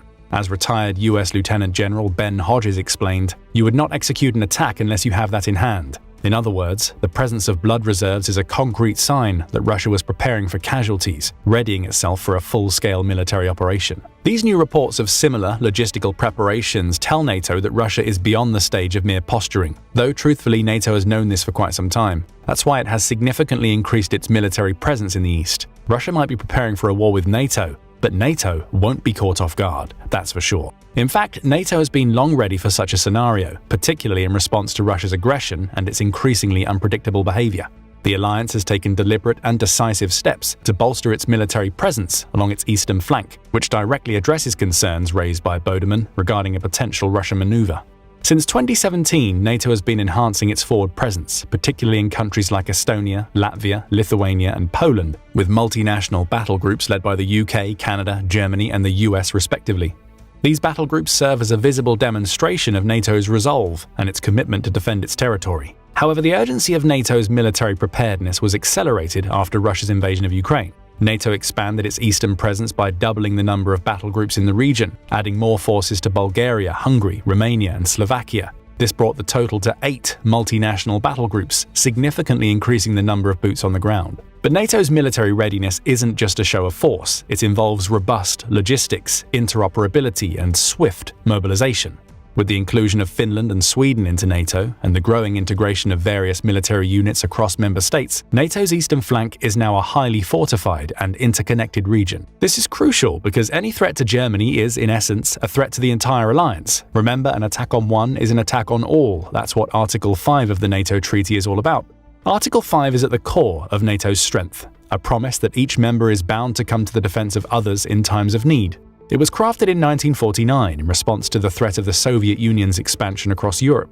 The principle of collective defense was designed to deter aggression by ensuring that any attack on one member will be met with a unified, powerful response from all. It turns every NATO member into a shield for the others, and no country is left vulnerable or alone. But Article 5 also sets a high bar. It's not invoked lightly. In fact, this article was only ever invoked once, after the September 11 attacks in 2001, when the US was targeted by terrorists. So if anyone thinks NATO is just waiting for one wrong move to pounce on Russia, they couldn't be more mistaken. That's also what Bodeman hammers home in his interview. He emphasized that NATO's defense plans, including Germany's operational strategies, are not about preparing for war at all costs. Instead, they are designed to deter aggression and avoid escalation. Bodeman points out that NATO's primary goal is to prevent conflict by being ready to mobilize in a way that de-escalates tensions, especially in the event of a Russian threat along NATO's eastern flank. The idea is to stop things from getting to the point where war becomes a necessity, which is why the plans are designed to keep things in check long before a state of defense is even declared. If we achieve that, we have accomplished everything, he concludes. But here's the thing, Putin won't make this achievement easy. As Bodeman notes, the real concern is that Putin may have more aggressive ambitions than NATO's careful deterrence strategies can prevent. In fact, he's already taking significant steps to rebuild and strengthen Russia's military, which certainly raises the stakes. Putin has long expressed his desire to restore territories once part of the Soviet Union, and now intelligence reports indicate that Russia is heavily investing in its military. The worst part? These investments aren't about replacing what was lost in Ukraine. Bodeman highlights that Russia is producing between 1,000 and 1,500 tanks annually, many of which are being stored and not used in Ukraine. That's why this buildup of military resources signals preparedness for a broader, longer-term strategy. Then there's also the shift in Russian society, where education materials now focus on preparing children for war, and not in a way that teaches how to prevent war, but rather what to do in war, Bodeman explains. These shocking findings underscore just how serious Putin is about his plans. All things considered, he is setting the stage for an even more direct confrontation with NATO in the future. And that future might be closer than you think. If Russia continues its military restructuring and builds up its forces with help from countries like China, Iran, and North Korea, it could be in a position to challenge NATO within the next few years. Germany's intelligence chief, Bruno Karl, says that Russia's military restructuring is one of the largest since 2008, signaling a clear preparation for potential conflict with the West by 2030. That's only 5 years into the future. And that's why NATO's goal, as Bodeman sees it, is not just to prevent war, but to be prepared if it inevitably comes. His words resonate deeply, reminding us what's at stake. If it comes to this, we will be ready to defend what we hold dear. Now, a full military confrontation might still be a few years away, but this doesn't mean that Germany isn't already facing the looming dangers of Russian threats. Only these threats are hybrid. Bodeman doesn't mince his words here. He says that Germany isn't at war, formally and legally. However, he believes that his country hasn't been at peace for a long time either. You see, Germany faces a large number of hybrid attacks every day, a phenomenon that is noticeably increasing, according to Bodeman. These attacks often don't involve traditional warfare, but rather covert tactics designed to destabilize and undermine the state. For instance, there are tangible threats already present within Germany, including the discovery of military-grade explosives near NATO facilities. These explosives were found buried close to critical infrastructure, like the NATO pipeline system, designed to supply fuel to military bases. The purpose behind these acts? Well, it's unclear, according to Bodeman. Who benefits from this, and for what purpose could it be used, he asks. The worrying part is that such acts aren't isolated. They could very well be part of a larger strategy to probe vulnerabilities, test weaknesses, and prepare for more significant disruptions. It's not just about military action anymore. It's about subtly shifting the balance of power, creating chaos under the radar. It's a threat that is as silent as it is dangerous, and it's right on Germany's doorstep. In fact, hybrid warfare could very well be the primary method through which Germany is attacked. And Nietzsche and Bodeman discuss this scenario in their conversation. The interviewer begins by referencing a 2023 American film, Leave the World Behind, to frame a hypothetical scenario about how a country could be attacked. He describes how the film shows that an attack doesn't necessarily need to involve missiles. Instead, it's about taking down communications networks, disrupting transportation, and spreading disinformation to create chaos from within. He then asks Bodeman whether such a scenario is one of the threats he considers when thinking about hybrid warfare. Bodeman responds by acknowledging that the situation described in the film isn't just fiction. In fact, it's already happening. He explains that modern hybrid warfare involves more than just physical confrontation. It can include disinformation campaigns, cyber attacks, and other disruptive actions that don't involve direct military force. He adds that through cyber attacks, critical infrastructure like energy providers, transportation hubs, and even ports can be targeted and brought to a halt without firing a single shot. One of the most alarming forms of hybrid threats, Bodeman stresses, is sabotage. Though Bodeman doesn't dive into the specifics, it's clear that sabotage is a growing concern for Germany. Recent incidents are proving the point. For example, holes mysteriously appeared in fences of water facilities surrounding German military bases. This isn't just a random act, it's a deliberate vulnerability being exposed. That's why Germany has been on high alert for a few years now. With its continued military support for Ukraine, suspicion of Russian involvement is constantly rising. As Bodeman puts it, there isn't always Putin's business card lying there as evidence, or a proverbial smoking gun to definitively prove who is behind each attack or act of sabotage. However, more often than not, these attacks are eventually directly tied to Russia. Take, for instance, the alleged plot to assassinate Rheinmetall's CEO, Germany's top weapons manufacturer. The plot was uncovered in July 2024. In January 2025, NATO's Deputy Assistant Secretary General James Apatory confirmed reports that Armin Purpurger was targeted in a Russian-backed assassination plot. This is no ordinary threat. It's a full-on attempt to destabilize key players in the defense industry, and it's coming straight from Russia. And this is just one of the many incidents that conveniently benefit Russia. There's also the high-profile security blunder. A Luftwaffe phone call was tapped by foreign agents. This was a major embarrassment for Berlin and a sign of the gaps in their counterintelligence systems. But sabotage doesn't stop with spying. There's also the targeted disruption of critical infrastructure. Just recently, 2 German-Russian nationals were arrested for plotting to sabotage US military bases in Bavaria. This isn't just a one-off issue, it's part of a wider trend. But the most dramatic act of sabotage, the Nord Stream pipeline explosion in 2022.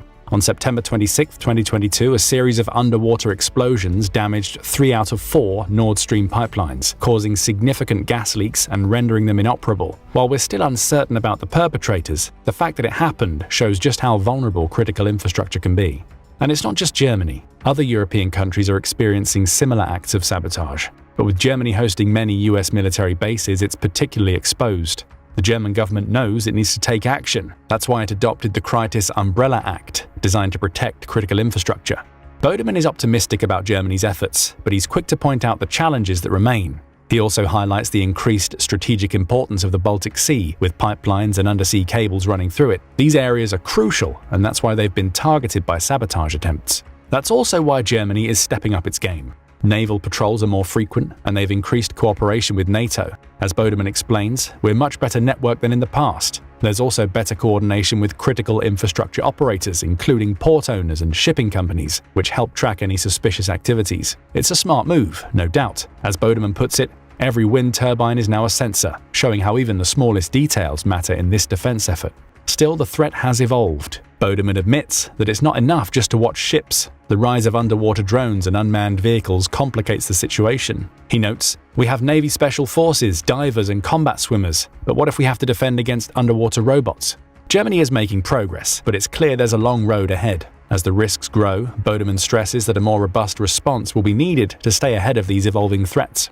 While Germany is enhancing its defense against sabotage, the bigger question remains: is the country prepared for a full-scale military attack? With rising tensions in Europe and the ongoing war in Ukraine, it's crucial to assess Germany's readiness for a more severe and direct threat. That's why Nietzsche poses a blunt question: how well prepared is Germany for a real crisis? Bodeman doesn't hesitate, he gets straight to the point.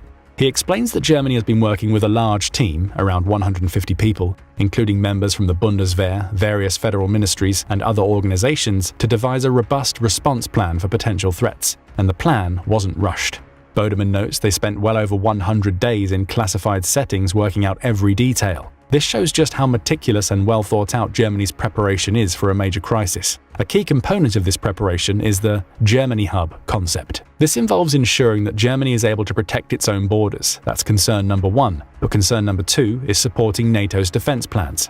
Bodeman highlights the importance of logistical support in moving military convoys across German territory. How do we ensure that an American convoy, for an example, which lands in Vlissingen, Netherlands, moves through the Netherlands, crosses Germany's various federal states, and reaches Poland and Lithuania with full logistical support? He asks. This question gets to the heart of the matter. Germany must ensure smooth, rapid troop movements while still operating within the legal framework of peacetime.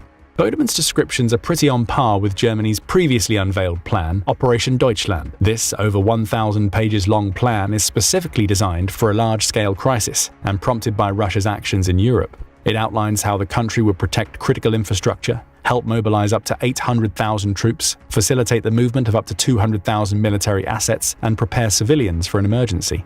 Speaking of civilians, Bodeman also discusses what would happen to them if Russia attacked Germany. Germany can't just rely on the military, Bodeman explains. The civilian population would be critical in keeping the country running. With active troops likely stationed on NATO's eastern flank, Germany's main task would be logistical support. But instead of the Bundeswehr running everything, civilian businesses would step in. For example, private fuel companies would supply convoys and caterers would provide meals instead of military kitchens. It's not quite a call for everyone to fire up their grills, but it does show how civilians would step in to make sure the military gets fed, even if it's through the humble power of a sandwich, as Nietzsche humorously points out. But it's not just about logistics. Hospitals would face an overwhelming influx of casualties. We're talking about far greater numbers than in Afghanistan or Mali, Bodeman warns. The sheer scale would push the civilian healthcare system into overdrive. Civilian hospitals would need to team up with military hospitals to handle blast and gunshot wounds. Doctors need to be ready to handle injuries and wound patterns they don't typically see in everyday hospitals, he adds. And it doesn't stop there. In a full-scale crisis, companies would need to keep running because life must go on, Bodeman insists. Whether it's maintaining supply chains or keeping shops open, businesses will be essential for Germany to stay functional. He reflects on the situation in Ukraine. People still go to work and visit cafes. We must ensure that life continues as normally as possible, he concludes. This normalcy will give people a chance to get away from the war for a few moments, as Bodeman puts it. However, it's also the exact opposite of what the enemy wants to achieve. The enemy wants to prevent us from having this semblance of normal life, he explains. So leading a somewhat normal life becomes a powerful form of resistance in itself. But what do you think? Will Germany need this or any kind of resistance anytime soon? And what do you think of Lieutenant General Bodeman's predictions and views? Do you agree with all of them? How do you stop a swarm of kamikaze drones flying straight at you? That's the challenge Ukraine has faced since Russia started using Iranian-made Shahid 136 drones in 2022. These drones are fast, hard to spot, and carry enough explosives to wipe out buildings, planes, and people in one hit. Ukraine has tried advanced systems like Iris-T and Patriot, but Russia's swarm tactic, sending dozens of drones at once, makes it almost impossible to stop every single one. But now that's about to change. Ukraine is getting its hands on a German weapon that's about to shut down Russia's drone strikes for good. Enter the Leopard. In this video, we'll break down why this older anti-aircraft system is exactly what Ukraine needs right now, how they plan to use it, and the challenges they might face.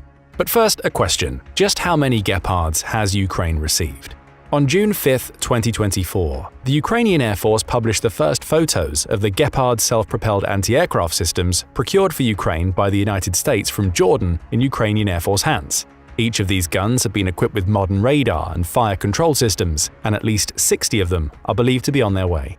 America paid $118 million to Jordan for these weapons, just under $2 million per gun, with the money coming from America's Ukraine Security Assistance Initiative. The upgrades to the guns, still to be delivered, will be carried out in Jordan before they're shipped to Ukraine. But those aren't the only Leopards in Ukraine.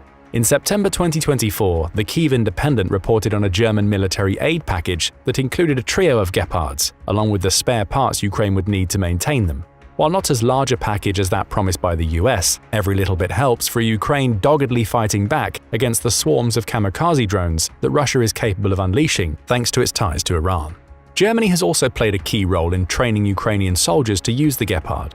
Army Recognition reports that a team of Ukrainian soldiers traveled to Germany to take part in an intensive 2-month training program designed to hone their ability to use the Leopard and develop algorithms for various operational situations. Those algorithms likely focused on Russia's drone-based threat, though it's equally likely that the Ukrainian trainees also learned how to use the Leopard to take out incoming cruise missiles. Either way, the training paid off. Toward the end of the 2-month program, the Ukrainian team took part in an exercise simulating the training and destruction of a training aircraft, which was itself simulating an incoming cruise missile. Using the Gepard, the Ukrainian crew was able to detect and destroy the threat, showcasing its proficiency at using the Gepard to neutralize Russian aerial assets. Those skills were put to the test for real on June 2, 2024, when that very same team used Gepard guns to shoot down 6 Shahid kamikaze drones and 18 Russian X-101, X-555, and Caliber cruise missiles during an attack on critical Ukrainian infrastructure. Not only has Ukraine received these valuable weapons, but its troops are being trained to utilize them to maximum effect and are starting to put the training to work. But what exactly is the Gepard in the first place? The Gepard is a self-propelled anti-aircraft gun that dates back to Cold War-era Germany. The weapon spent 8 years in development, with engineering crews honing its capabilities between 1965 and 1973, before it was officially introduced into military service in 1976. The weapon was made in Germany with several major contractors, including Rheinmetall, AEG Telefunken, and Krauss Maffei, combining to produce the first batch of 570 Gepards, along with 19 production vehicles, which were earlier prototypes. The gun was originally developed to confront the Soviet frontal aviation threat of the late 60s and early 70s, with a particular focus on the dangerous Mi-24 Hind attack helicopter. It sits on a lengthened Leopard 1 tank chassis, but has less armor than the Leopard 1, probably to improve portability. Each Gepard has space for a driver at the front, with the 2-man gun turret mounted in the middle. The turret is somewhat unusual when it comes to anti-air defense systems. Rather than rounds being fired from the main turret, they're fired from a pair of 35mm autocannons that are mounted on the sides of the turret. Add a search radar mounted on the top of the turret, along with a tracking radar at its front, and you get a gun that's capable of firing 2 streams of 35mm Fury in a 180-degree arc. Speaking of the autocannons, they're Oerlikon's KDAs, which are each capable of firing up to 550 rounds per minute. The rounds can be high explosive, making them ideal for destroying an aircraft's shell and frame, or armor-piercing for when the Gepard is needed to take out a ground-based target. Typically, the gunners will fire between 20 and 40 rounds at a target to take it down, with each of those rounds capable of traveling up to 2.17 miles, plenty of range to take out incoming aerial targets. As for the radar systems, the Gepard comes with 2. An S-band search radar is typically stashed at the top rear of the turret. There's also a Ku-band Doppler tracking radar fitted to the turret's front, with each of these radars having a range of 9.3 miles. The upshot of this extended range is that the gun can track an incoming threat several miles before it approaches a target, giving the gunners plenty of time to line up their shots by the time the target is within the autocannon's 2.17-mile range. The Gepard is also equipped with night vision capabilities, making it as effective in low-light conditions as it is during the day. And it has a radio, enabling the crew to communicate with reconnaissance teams on the ground to supplement its radar tracking system. Of course, such a valuable anti-air asset requires protection, which comes in the form of steel armor installed on the turret and hull. As mentioned earlier, the Gepard's armor isn't as thick as that of the Leopard 1 tanks used as the foundation of its design, but it's still 70mm thick, which makes it more than capable of protecting the weapon from small arms fire, shell splinters, and 14.5mm rounds. Unfortunately, a direct shell strike will render the gun useless, though that's no different from what would happen to a typical tank when struck by an artillery shell. In a callback to its tank-based roots, the Gepard is also equipped with smoke grenade discharges that can be used to conceal its presence from incoming threats. Last but not least, when it comes to the Gepard's special features, there's the gun's speed. The tank chassis comes into play here too, with the Gepard being equipped with the same 830 horsepower diesel engine used in the Leopard 1 tank. That kind of power gives the gun a top speed of around 40 miles per hour, which provides a high level of movability while allowing it to keep pace with troops that are on the move. It all adds up to a powerful anti-air system that can be deployed quickly, fire in all weather conditions, and only requires extremely short reaction times on the part of the gunner. And thanks to its 3-person crew, including a driver, the gun can even be moved as it fires, making it a more difficult target for incoming missiles and drones to hit. There's just one problem. It's a Cold War-era weapon. Russia has been rightfully lambasted for using Soviet-era tanks and artillery in its war against Ukraine, with these weapons often falling prey to Ukraine's advanced defensive systems. It could be argued that it's hypocritical to laud the Gepard as a game-changing weapon for Ukraine when it comes from the same era as Russia's outdated tanks. Perhaps except for 2 things. First, the Gepard was a long way ahead of its time when it was produced, and its radar systems are still more than capable of tracking incoming threats today. What's more, the turret's maneuverability, combined with these radar systems, enables the Gepard's gunners to track and attack drones and similar small threats faster than contemporary missile-based anti-air systems. After all, 550 rounds per minute will reach a target a lot quicker than a volley of missiles, which will take time to launch and travel. It might be a bit long in the tooth, but the Gepard is extremely effective at dealing with small and fast-moving targets. Forbes military writer David Axe reinforced this point in a September 2023 piece in which he lauded the Gepard as the best air defense gun in the world, even 50 years after its creation. He notes one former Gepard commander saying that the gun's radar system is so accurate that it can lock onto birds, a comment that hints at its usefulness at combating drones. Axe also points out that the 60 or so Gepards that Ukraine has received from the US and Germany in 2024 aren't the only units it's received. It also took delivery of 52 refurbished Gepards from Germany's stockpiles in April 2022, just 2 months after the war started. Around 15 of those initial 52 came from Qatar, where they'd been used to defend the Qatari skies during the 2022 FIFA World Cup tournament. Several still carried the distinctive Qatari camouflage, but more importantly, all 15 had been refurbished and maintained properly, meaning they arrived in Ukraine capable of reaching their maximum potential. That's important because condition matters with the Gepard. After all, there are only 570 in the world, and the last one was made in 1980. New Gepards simply don't exist, making it paramount for Ukraine that the Gepards they receive are properly maintained. And that brings us to the second factor that makes the aging Gepard such an effective weapon for Ukraine. A fact that can be summed up in one word: upgrades. Militarny reports that the latest batch of Gepards being delivered to Ukraine via the US aren't the originals that Germany built for itself. Instead, they're all from a batch made between 1977 and 79 for the Netherlands Armed Forces under a different contract. Those upgraded Gepards received the smokescreen system previously mentioned, in addition to the upgraded radar and Dutch guns that have greater capacity for adjustment. The radar in question operates on the X-band, rather than the S-band used for the German Gepards, and uses circular polarization rather than horizontal. That's important. Circular polarization comes with several advantages, including better tag or target readings. With the X-band, the Gepard's tagging capabilities aren't affected by the polarization of the object being tagged, meaning it achieves more reliable reads and can tag an incoming object from almost any angle. Circular polarization also offers greater depth and orientation tracking, allowing the radar to establish several tags at once, regardless of whether the targeted objects are flying in different orientations. Throw less susceptibility to signal interference into the mix, and it's clear that the latest Gepards arriving in Ukraine are even more powerful than those Germany supplied back in April 2022. They achieve more reliable readings, meaning they're capable of taking out more incoming targets. So it's clear that the Gepard is a powerful weapon, despite its age. Now we come to another question: what makes the Gepard so important to Ukraine? For starters, as the US Defense News YouTube channel points out, the Gepard was originally designed to counter low-flying attack helicopters, and the weapon still serves that purpose in Ukraine today. Since the war began, Ukraine claims to have destroyed 310 Russian helicopters, though most of those encounters took place during the first year of the conflict. It's unknown how many, if any, of those choppers were destroyed using Gepard guns, with many seemingly falling victim to drone attacks. Still, Ukraine's early success against Russia's helicopters has forced Putin to use these aerial assets sparingly since 2023. The Gepard likely plays a large role in that. The threat it presents to low-flying helicopters means Russia is far less likely to use them when trying to strike targets in Ukraine.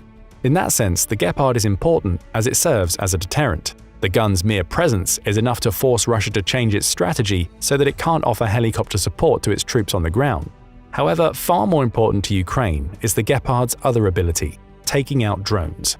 They also seem to be effective in engaging small targets, such as the Iranian-made kamikaze drones that Russia uses, according to US Defense News. We touched on this earlier in the video when discussing the Shahid drones Russia has purchased from Iran and used as part of its missile strikes against multiple Ukrainian targets. Radio Free Europe provides more details about these drones. It appears Russia is using both the Shahid 136 and Shahid 131 in its kamikaze drone attacks. The Shahid 131 is an earlier version of the Shahid 136, introduced in 2021. It's smaller, weighing just under 300 pounds at takeoff and carrying a warhead weighing between 22 and 33 pounds. But its small size is advantageous as it makes the Shahid 131 difficult to track and allows it to be maneuvered into tighter spaces than the Shahid 136 is capable of reaching.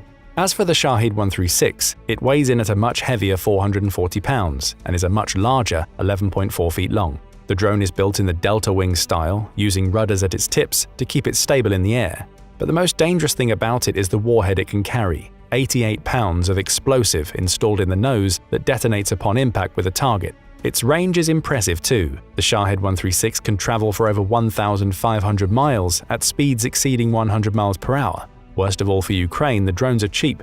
They're made using off-the-shelf components, with no complicated military tech needed to get them into the sky. The cost-effectiveness has made the drones a source of derision in some circles, as they've received the mocking moniker of lawnmowers because of the distinctive sound they make when in the air. But make no mistake, cost-effective does not mean easy to tackle. These drones are fast and small enough to make them very difficult to track for most anti-air defense systems. Most, but not all. The Leopard is uniquely positioned to serve as the perfect counter to both of these threats. Given that it's capable of tracking small birds from miles away, the far bulkier Iranian drones show up on its radar long before they reach the gun's position. That early tracking gives the gunners time to aim, with the volleys of dozens of powerful rounds fired being more than enough to take out a Shahed drone long before it can deliver its explosive payload. That's precisely how Ukraine has used most of its Leopards. They're predominantly stationed near key military targets and cities that Russia is likely to strike. Rattling off hundreds of rounds per minute, Leopards are taking out Russian drones by the dozen, which brings us to another reason why the weapon is so important to Ukraine. The Leopard is a vital support system. The reason is the powerful radars built into the guns. According to the Kyiv Post, these radar systems are capable of communicating with other anti-air defenses, allowing the Leopard to serve as a spotter for the Man-Portable Air Defense System or MANPAD operators on the ground. These MANPAD operators use weapons like the American Stinger or the Soviet-era Igla to destroy larger targets than the Leopard can take down alone. So the Leopard has also become a vital component of Ukraine's mobile air defense groups. Given that it's essentially a tank in terms of its design, the Leopard can travel to a location where a strike is anticipated and start scanning the skies for incoming threats. The coordinates for larger threats, such as incoming fighter jets, cruise missiles, and Shahed 136 drones, are sent to the MANPAD operators. And of course, the gun itself starts firing as soon as any of those targets come within its 2.17-mile range. The result is an integrated mobile anti-air defense approach, whereby Ukraine can use the Leopard both for its firing capabilities and to help other anti-air systems take out incoming threats. You can see why, for Ukraine, the Leopard is such a powerful addition to its aerial defenses. However, the weapon is not without challenges. The Kyiv Post points out that for all its power, the Leopard still comes from the Cold War era. As a result, it isn't rational for Ukraine to deploy it on the front lines or use it for its original purpose of shooting down low-flying helicopters. Some modern Russian attack helicopters are capable of launching anti-tank missiles from ranges of up to 6.2 miles, far outside the range of a Leopard's guns.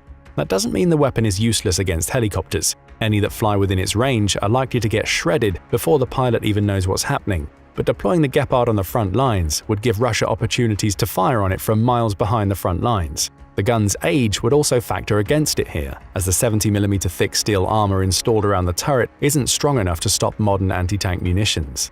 As a result, Ukraine doesn't risk its valuable Leopards by deploying them on the front lines. It keeps them back to defend key military installations, or sends them out as part of a roving air defense force to take out incoming missiles and drones. Another challenge lies in the limited number of Leopards that were produced. Despite the weapon's effectiveness, only 570 were ever made, with the most recent being manufactured in 1980. That means the newest Leopard gun is still over 40 years old, which creates a host of problems when it comes to maintenance and simply sourcing usable units. The Leopards that Ukraine has either received or is due to receive account for close to a fifth of all the Leopards in existence. And each of those units has been properly maintained, refurbished, and, in some cases, upgraded for use against Russia. If Ukraine needs more of them, where can it get them? In fact, how many Leopards are there even left to get? Brazil has 34 of the weapons, none of which are likely to find their way to Ukraine. Despite supporting the immediate withdrawal of Russian troops from Ukraine, Brazil hasn't provided any military aid. The country's president, Luiz Inácio Lula da Silva, claims that he wants to end the war between Russia and Ukraine rather than join it, which puts the kibosh on any chance of Brazil's 34 Leopards arriving in Ukraine. But Ukraine may have more luck with Romania. The country has provided military aid to Ukraine since the beginning of the war, including a Patriot missile launcher and multiple armored vehicles. And Romania is the home of the Borcea Base 86, which is where Ukraine's pilots have been training to fly F-16s. The country also has 41 Leopard guns, though it's committed none of them to Ukraine so far. That may change in the future, but for now, it means that another 41 of the 570 Gepards are out of Ukraine's reach. Add Brazil's stockpiles to that number, and you get 75 Gepards that Ukraine can't access. As for other countries, Belgium once owned 55 Gepard guns, though it withdrew them from service and sold them all to private companies. Add that to the total of unavailable Gepards and you have 130. Chile also ordered 30 Gepard guns in 2008, only to withdraw them from service 3 years later. A proposed upgrade program for those 30 Gepards failed, and it's likely that they're now unsuitable for use in Ukraine. Even if they're still fully functioning, Chile appears to be taking a similar approach to Brazil in that it supports Ukraine's sovereignty, but it isn't actively sending military aid. That's another 30 Gepards crossed off the list, bringing the total unavailable to Ukraine to 160. As for the rest of the Gepards that aren't in Ukraine, most are owned by Germany and the Netherlands, of which the latter still has 35 Gepards after selling 60 of its original stock of 95 to Jordan. Those are the 60 Jordanian guns that the US has purchased to send to Ukraine.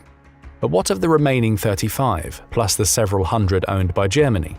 Sadly, none of those Gepards are likely to find their way to Ukraine. The Netherlands withdrew their guns from service in 2006, placing them in storage and likely decommissioning them. The same goes for the majority of the German Gepards, which were all phased out by 2012 due to their high maintenance costs. Even if these guns are still in storage, they haven't been maintained for well over a decade and may no longer be viable. So it's very possible that the Gepards Ukraine has are all of the Gepards that it's going to get. There's a similar problem with the ammo. When the Gepard was first manufactured, ammunition production was contracted out to Switzerland, which exclusively made the 35mm ammo that the weapon uses. Ukraine needs more ammunition. In its way is Switzerland's policy of neutrality, which has been in place since 1515. Though that policy has come under increasing pressure during the Ukraine war, with Switzerland having provided some non-military aid to Ukraine, the country has refused to create more of the ammunition Ukraine needs for its Gepard guns.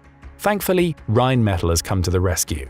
One of the original manufacturers of the Gepard, the company received a contract to produce 300,000 rounds of 35mm ammunition for the Gepard in February 2023, with the first shipment being delivered to Ukraine in September of the same year. Those rounds can't come quick enough for Ukraine, especially as the Gepard can burn through several thousand of them in a single engagement involving multiple drones. And that brings us back to what the Gepard can do on the battlefield and how it complicates things for Putin's air force. Ukraine now has a steady supply of ammunition for this powerful aerial defense platform, along with a promise that 60 more Gepard guns are on their way, courtesy of the US. Those guns will prove vital in defending against incoming drones and helping manpad operators on the ground to target larger threats. This is a huge problem for Russia's air force. It now faces a reinvigorated weapon with a new purpose, taking down a core component of Russia's aerial assault. With Gepards in place, Ukraine is much better equipped to defend itself against the missile and drone strikes upon which Putin has increasingly relied during the Ukraine war. Ukraine's challenge now is protecting the Gepards it already has from Russian countermeasures, because once the 60 from Jordan have all arrived, that's likely to be the last they'll get. But what do you think about the Gepard? Do you think this Cold War-era gun has the power to severely impact Russia's aerial threat? Will Ukraine risk using these guns on the front lines, and if they do, how do you think they'll fare against Russian bombs and artillery? Artillery has always been the backbone of modern warfare, but now Ukraine is about to flip the script. For years, Russia relied on sheer numbers, blasting away with endless artillery shells and outdated tactics.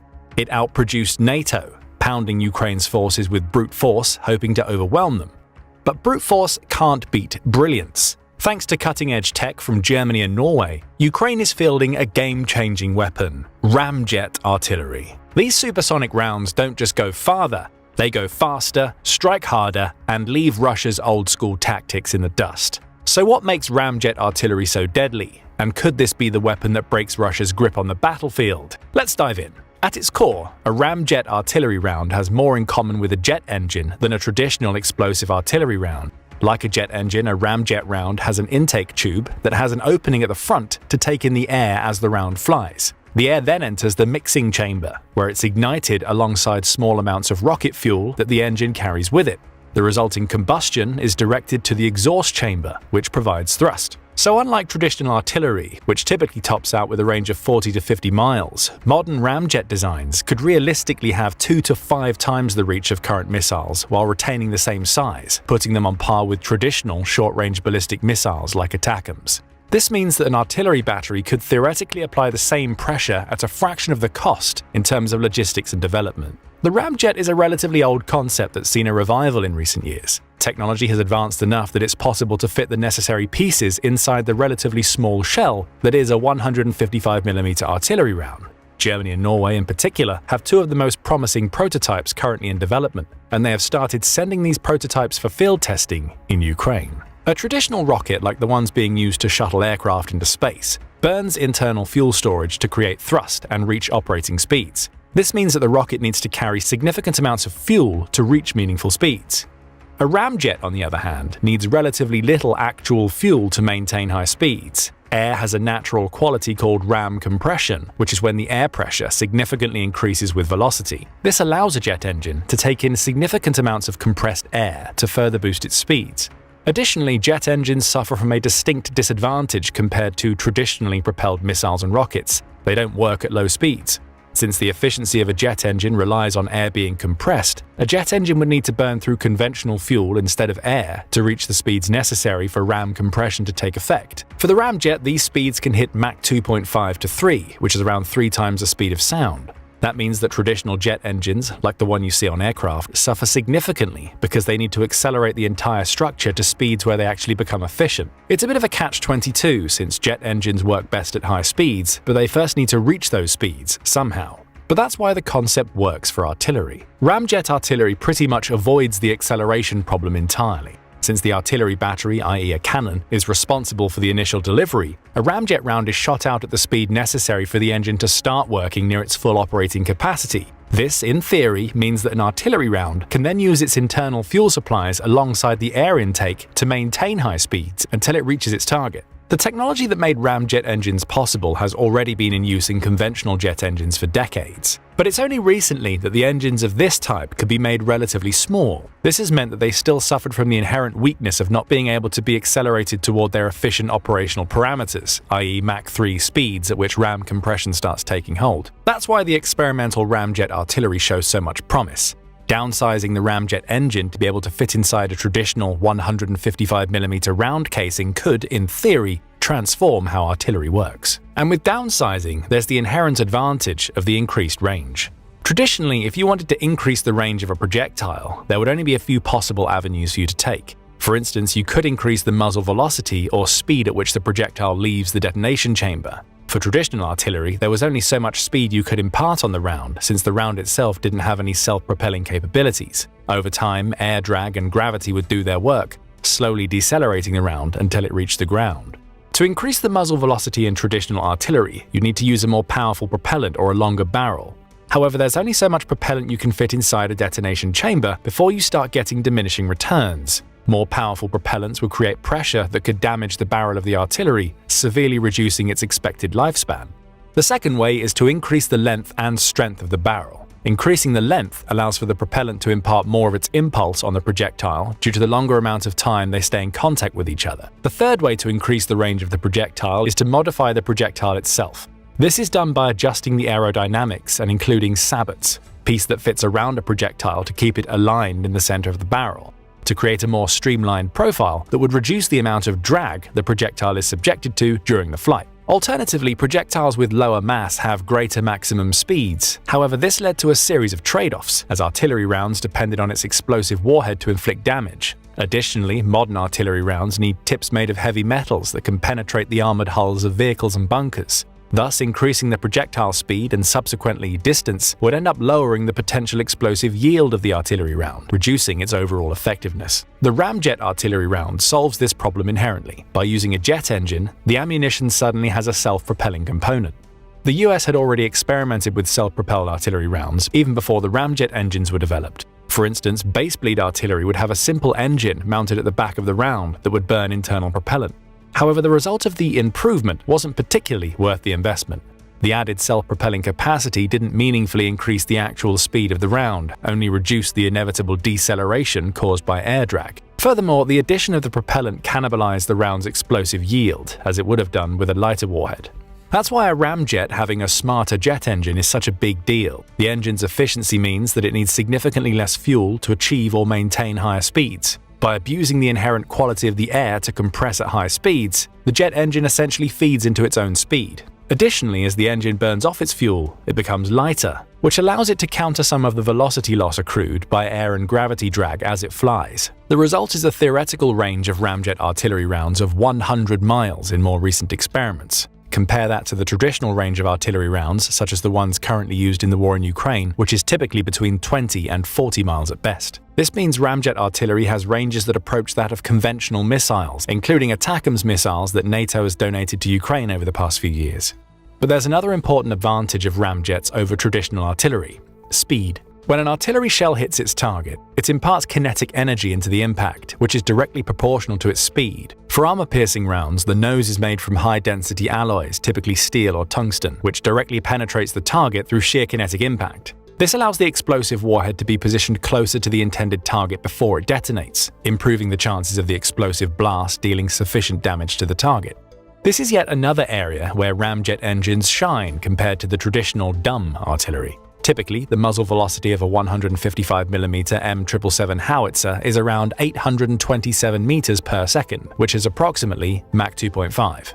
Once fired, a traditional artillery round starts losing that velocity relatively quickly. In contrast, a ramjet engine begins to kick in at that speed, with air compression and propellant combustion slowly starting to increase as the projectile flies. This allows the ramjet shell to reach its target at speeds far higher than its traditional counterparts, while maintaining the benefit of the increased range. But there's an even bigger reason why the increased range matters so much for modern warfare: safety. The war in Ukraine has cemented the fact that militaries have a far higher operational range than ever before. In particular, the advent of drone warfare and long-range surveillance means that armies can survey enemy positions dozens of miles beyond the front. This means that anything that even approaches the front could, at any point in time, be targeted by drones or even conventional missile and artillery strikes. The combination of artillery and drone warfare is why both sides have such a hard time making any progress throughout the war. The Ukrainian army has a much more developed drone warfare system, with effective kamikaze, first-person view, and anti-tank drones that can pair up to create a consistent and practically insurmountable offensive and defensive system that Russia needs to go through. The artillery then uses the information gathered by drone operators to launch more effective, low to mid-range strikes. For Russia, the concept is similar. Since Russia has much bigger numbers of artillery available, it can focus its efforts on quantity over quality, battering the Ukrainian forces with relentless artillery strikes to create consistent pressure. Furthermore, both sides of the conflict are developing and redeveloping new avenues of electronic warfare, mainly to counter the drones that the opposing side is fielding. That's partially why drones and artillery have remained one of the few consistent parts of engagement. Drones are a practical necessity for both sides due to their ability to perform both surveillance and offensive missions. On the other hand, artillery is one of the few longer-range systems that doesn't rely on electronics to hit the target. Missiles and other guided ordnance typically have some sort of electronics that can be tampered with externally to reduce their accuracy. Traditional artillery doesn't, bypassing the entire electronic warfare aspect. But as mentioned, traditional artillery has a significant range limitation, meaning the artillery batteries and howitzers need to be put perilously close to the front line. Even with a significant numerical advantage, Russian artillery can be taken out by either opposing artillery or longer-range strikes premeditated by drone surveillance. On the other hand, ramjet artillery can be deployed at a much greater distance from the front. The artillery is then protected by simply being out of range of conventional artillery and drone strikes, while still packing enough punch to be an effective offensive weapon. This means that Ukraine could, at least in theory, position its artillery batteries much closer to its defense systems. This would result in Russia needing to use its long-range capabilities, such as military drones and missile strikes, to mount meaningful pressure on Ukrainian artillery. That's something that Russia has been slowly losing throughout the war, as the main supplier of Russian drones, Iran, doesn't have nearly as much manufacturing capability to satisfy Russia's increasing demand.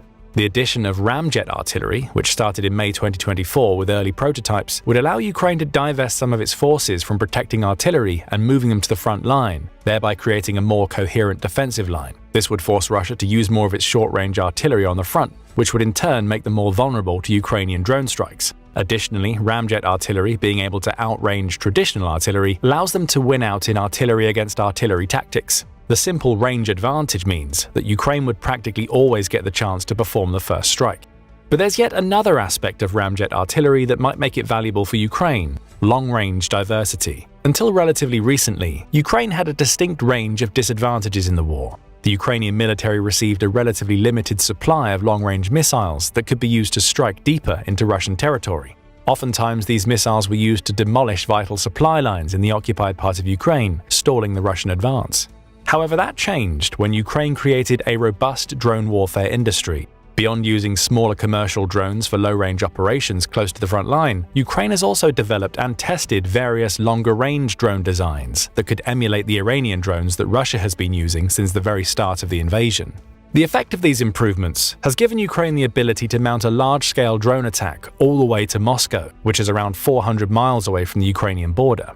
The attack, which took place on September 10th, showcased that Ukraine did actually possess the ability to pressure Russian military complexes, industrial centers, and even population centers, all while remaining relatively safe from counterattack. The second advancement in long-range performance came much more recently when the administration of President Joe Biden allowed Ukraine to use the donated ATACMS missiles directly against Russia. The announcement, which came on November 18th, was succeeded by Ukraine launching 6 of those missiles into Russia's military stockpiles. But both systems have inherent downsides. The drone warfare system, as mentioned, relies heavily on electronic systems, meaning that Russia can, and likely has, developed a system to scramble the signals that drones need for guidance and targeting. Secondly, a military drone typically moves at speeds around 250 miles per hour, with faster varieties going around 500 miles per hour at most. These speeds are significantly below Mach 1, which is 741 miles per hour. This means that an anti-air defense system usually has no problems tracking and taking relatively slow drones out of the skies. This is a frequent occurrence on both sides of the war, as only a small percentage of long-range drone strikes actually manage to hit and damage their targets. The ATACMS system suffers from an entirely different issue: supply.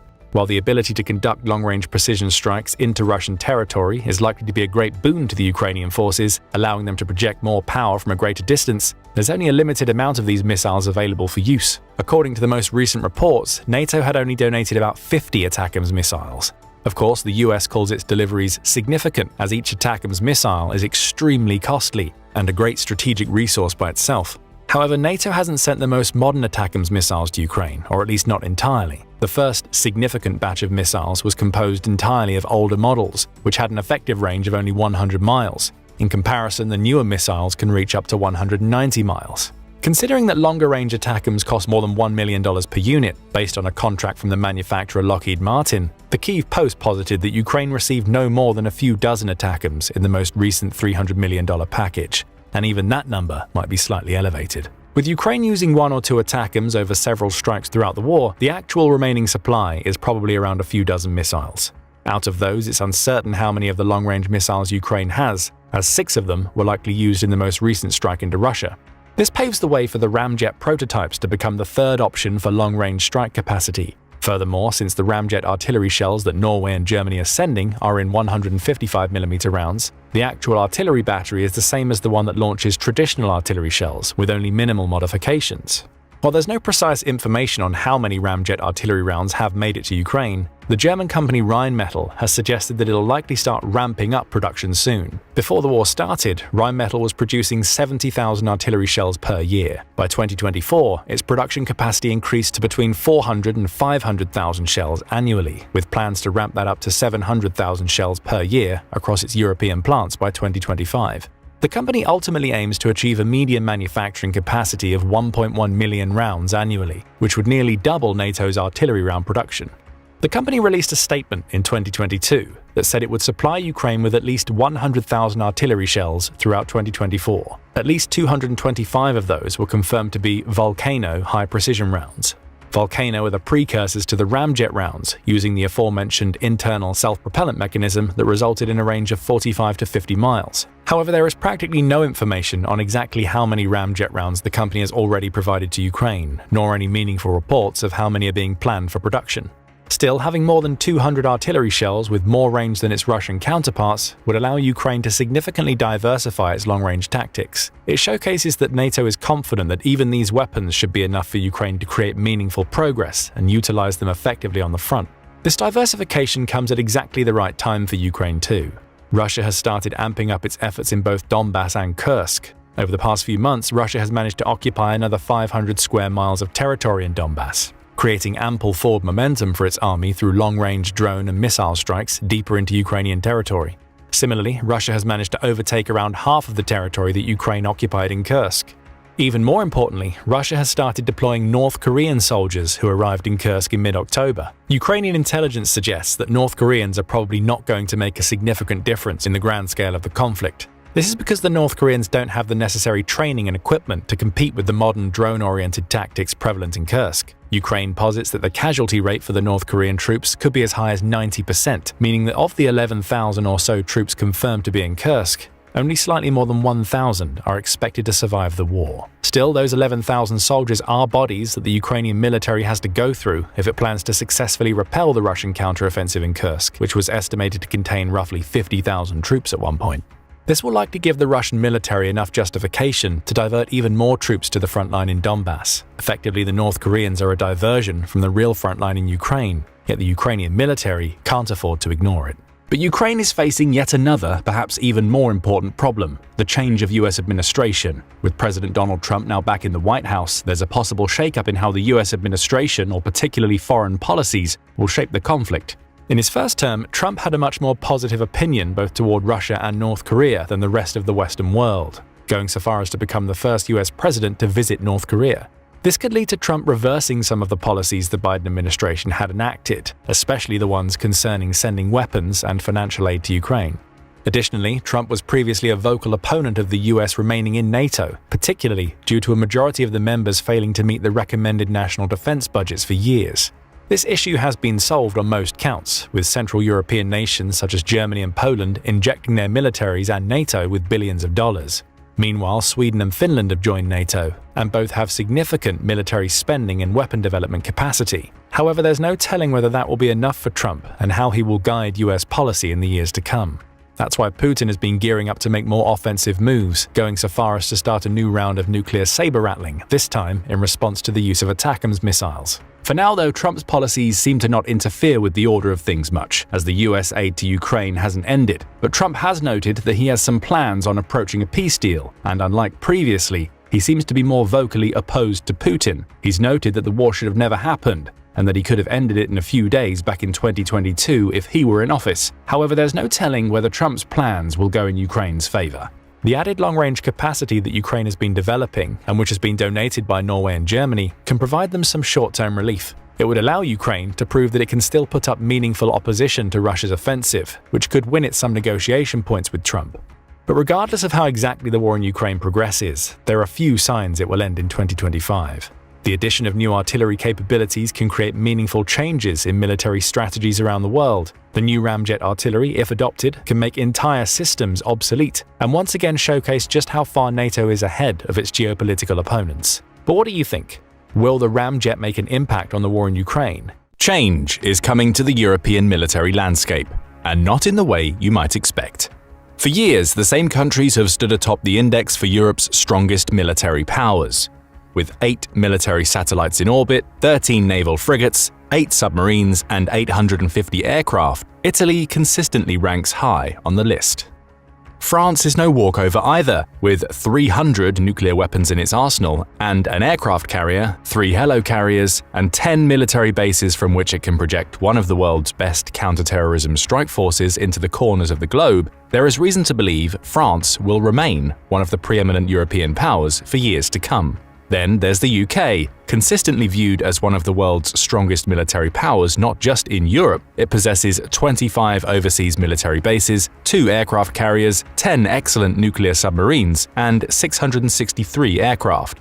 Even if its reserves of tanks, of which it only has 227, and artillery 215, remain comparatively low. In a few years, these rankings might be all about to change. Finland and Sweden, NATO's newest members, look poised to play a central role in European deterrence measures against Putin's Russia and are preparing accordingly. The countries along NATO's Eastern European flank, from the Baltics down to the Black Sea, have long maintained respectable rapid response forces as part of a robust, collective military presence. Poland, too, is committed to flexing its own military muscle. For several years now, it's been steadily replacing its Soviet stockpile with modern Western weapons systems and munitions in a bid to become Europe's strongest land army by 2026. It has an ongoing deal to acquire almost 500 HIMARS long-range missile systems, has been steadily integrating the latest US M1A21 SEP version 3 Abrams tanks, Apache helicopters, and F-35s.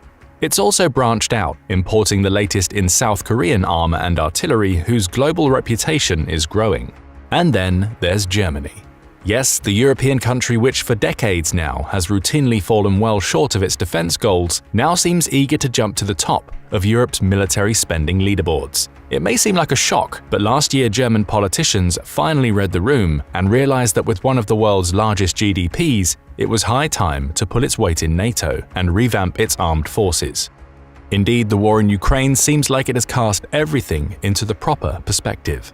Today, Germany is not only gearing up to overhaul its armed forces, it wants to do so by becoming the world's third largest military spender. I'm sure none of you had that on your bingo card a year or two ago.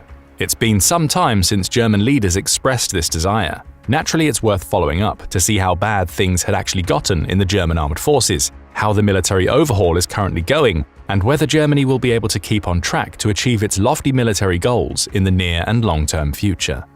Prior to the Russian invasion of Ukraine, it was fair to say that the reputation of what, on paper, should undeniably be one of Europe's most feared militaries was poor, to put it mildly.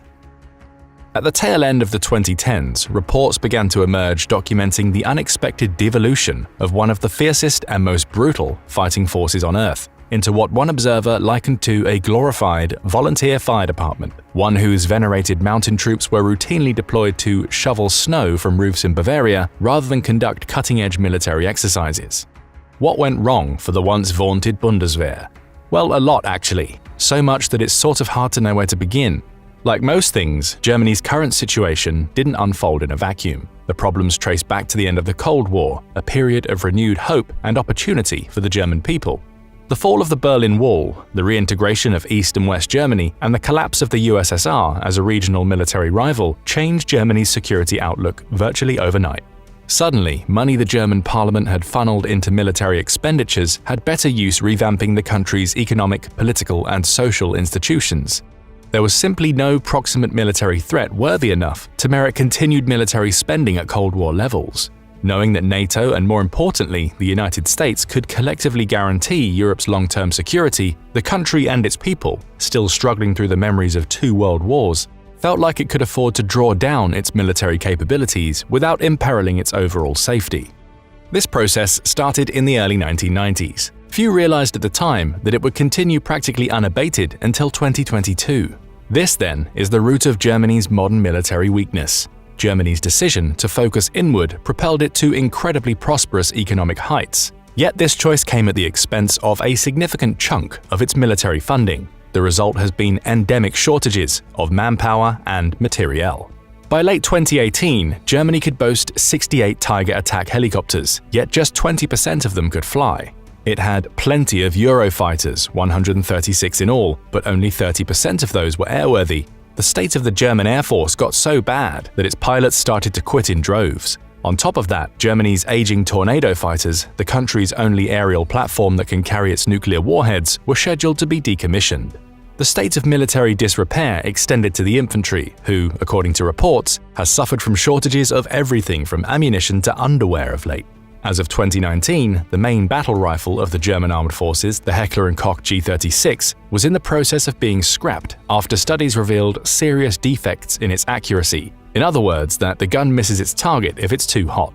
In a visit to a Lithuanian outpost where 450 German soldiers were stationed as part of a NATO mission to protect Europe's eastern flank, American officials were dismayed to discover Bundeswehr personnel communicating on unsecure mobile phones due to a shortage of secure radio equipment.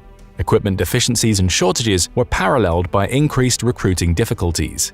Germany's recent goal to raise its recruitment thresholds by 20,000 troops, founded as many of its potential enlistees, discovered the pitiful living conditions at its military barracks. As a result, Germany has been forced to contemplate a seemingly unimaginable alternative, filling empty recruitment pools with foreign nationals. The problem it now faces is a legal one, since German law only allows those with citizenship to serve in its military. At a certain point, Germany's military shortcomings became so apparent it led high-ranking Bundeswehr officials to declare, no matter where you look, there's dysfunction. Meanwhile, Germany's allies were likely wondering in private why are the Germans only terrible at war when they're on our side. The most vociferous of Germany's critics was the leader of the ally it could ill afford to antagonize, the United States. At the tail end of Donald Trump's 4-year term as president, the mercurial American began pressuring Germany to up its defense spending and meet the suggested NATO obligation 2% of GDP. The problem was that even if Angela Merkel, the German chancellor at the time and leader of the center-right bloc of politicians most critics placed blame for decades of diminutive military spending, decided to try to effect some sort of change, it was simply impossible to overhaul the Bundeswehr overnight. This is because power stems from many overlapping variables like industrial capacity, financial and organizational strength, research and development, and political and social support. This is a battle on multiple fronts, German Defense Minister Ursula von der Leyen said as she tried to fend off Trump's criticism in 2019. I also wish things would move more quickly, but 25 years of shrinkage and cuts can't be reversed in just a few years. That was the goal to which Germany set itself at the dawn of the 2020s, to reverse 25 years of shrinkage and cuts. And so Germany did probably the most German thing it could. It decided to spend hundreds of millions of euros on outside consultants to try to clean up the army's mess. When their findings and recommendations were clearly failing to correct course, the German parliament took matters into their own hands, forming a special investigative committee to look into irregularities in procurement and accusations that the consultants were given sweetheart deals and too much influence. Hundreds of millions of euros didn't even put a dent in the GDP of arguably the world's most heavily industrialized country. Yet it did reveal perpetual mismanagement and an overall lack of strategic thinking on the best way to modernize the nation's military forces. Everything takes too long and costs too much money, remarked Hans-Peter Bartels, who between 2015 and 20 served as parliamentary commissioner for the armed forces. It's as if time and money were endless resources, and in the end, no one takes responsibility. Which begs the perennial question, why? Why, given Germany's geopolitical standing and its awareness that Russia and China posed a far greater threat by the early 2020s than they did a decade earlier, did it continue to sit on its hands? More German media bandwidth was focused outward on Trump's threats of withdrawing from NATO than inward on its own military potential. Germany had an intractable problem. It was at once reliant on the United States' 33,000-soldier presence and its robust nuclear umbrella for its own defense, yet extremely critical of anyone who called its NATO commitment into question. It had an intense public disdain for armed engagement, logically rooted in its recent past, yet had formed strong economic, technological, and energy interdependencies with its ideological rivals. The German populace had, by all measures, been lulled into a false sense of security. Everything changed on February 24, 2022. Putin's invasion of Ukraine pulled the carpet from under the German political establishment. Concurrent with Putin's military buildup, Chancellor Olaf Scholz announced to the world's surprise that Germany would up its 1.46% defense spending and fulfill its 2% of GDP goal for the first time since 1990.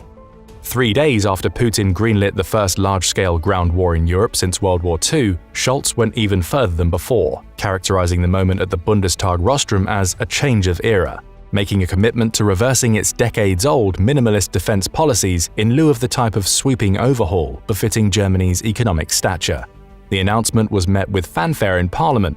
The Chancellor set aside a veritable war chest to achieve this goal, a $100 billion special fund authorized to modernize its military forces. The decision was met with a 75% approval rating. There have been several encouraging developments since Scholz's proclamations. Germany has been one of Europe's most generous suppliers of military aid to Ukraine since the start of the conflict, doling out serious arms packages from its federal armed forces that include infantry fighting vehicles, Leopard main battle tanks, though they certainly dragged their feet there for months longer than they should have, mine-resistant armored vehicles, Iris-T air defense systems, howitzers, munitions, drones, and smaller items like helmets, mobile antennas, night vision goggles, and logistics vehicles. The process of donating old equipment has incentivized German politicians and arms industry leaders to fill the vacuum. Yet old patterns are starting to emerge. After 2 decades of neglect, critics are now repeating an old complaint that Berlin still lacks an overall strategy for its defense industry. Spending 100 billion euros will not guarantee military might. While many hope that Germany would use the money to reinvest in its own defense industry, something the United States has been doing since the start of the conflict in Ukraine, Berlin has come under fire for also investing in US defense companies.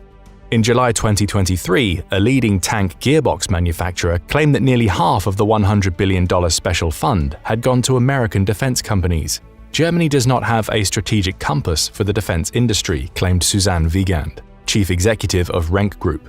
This is something the French are handling much better.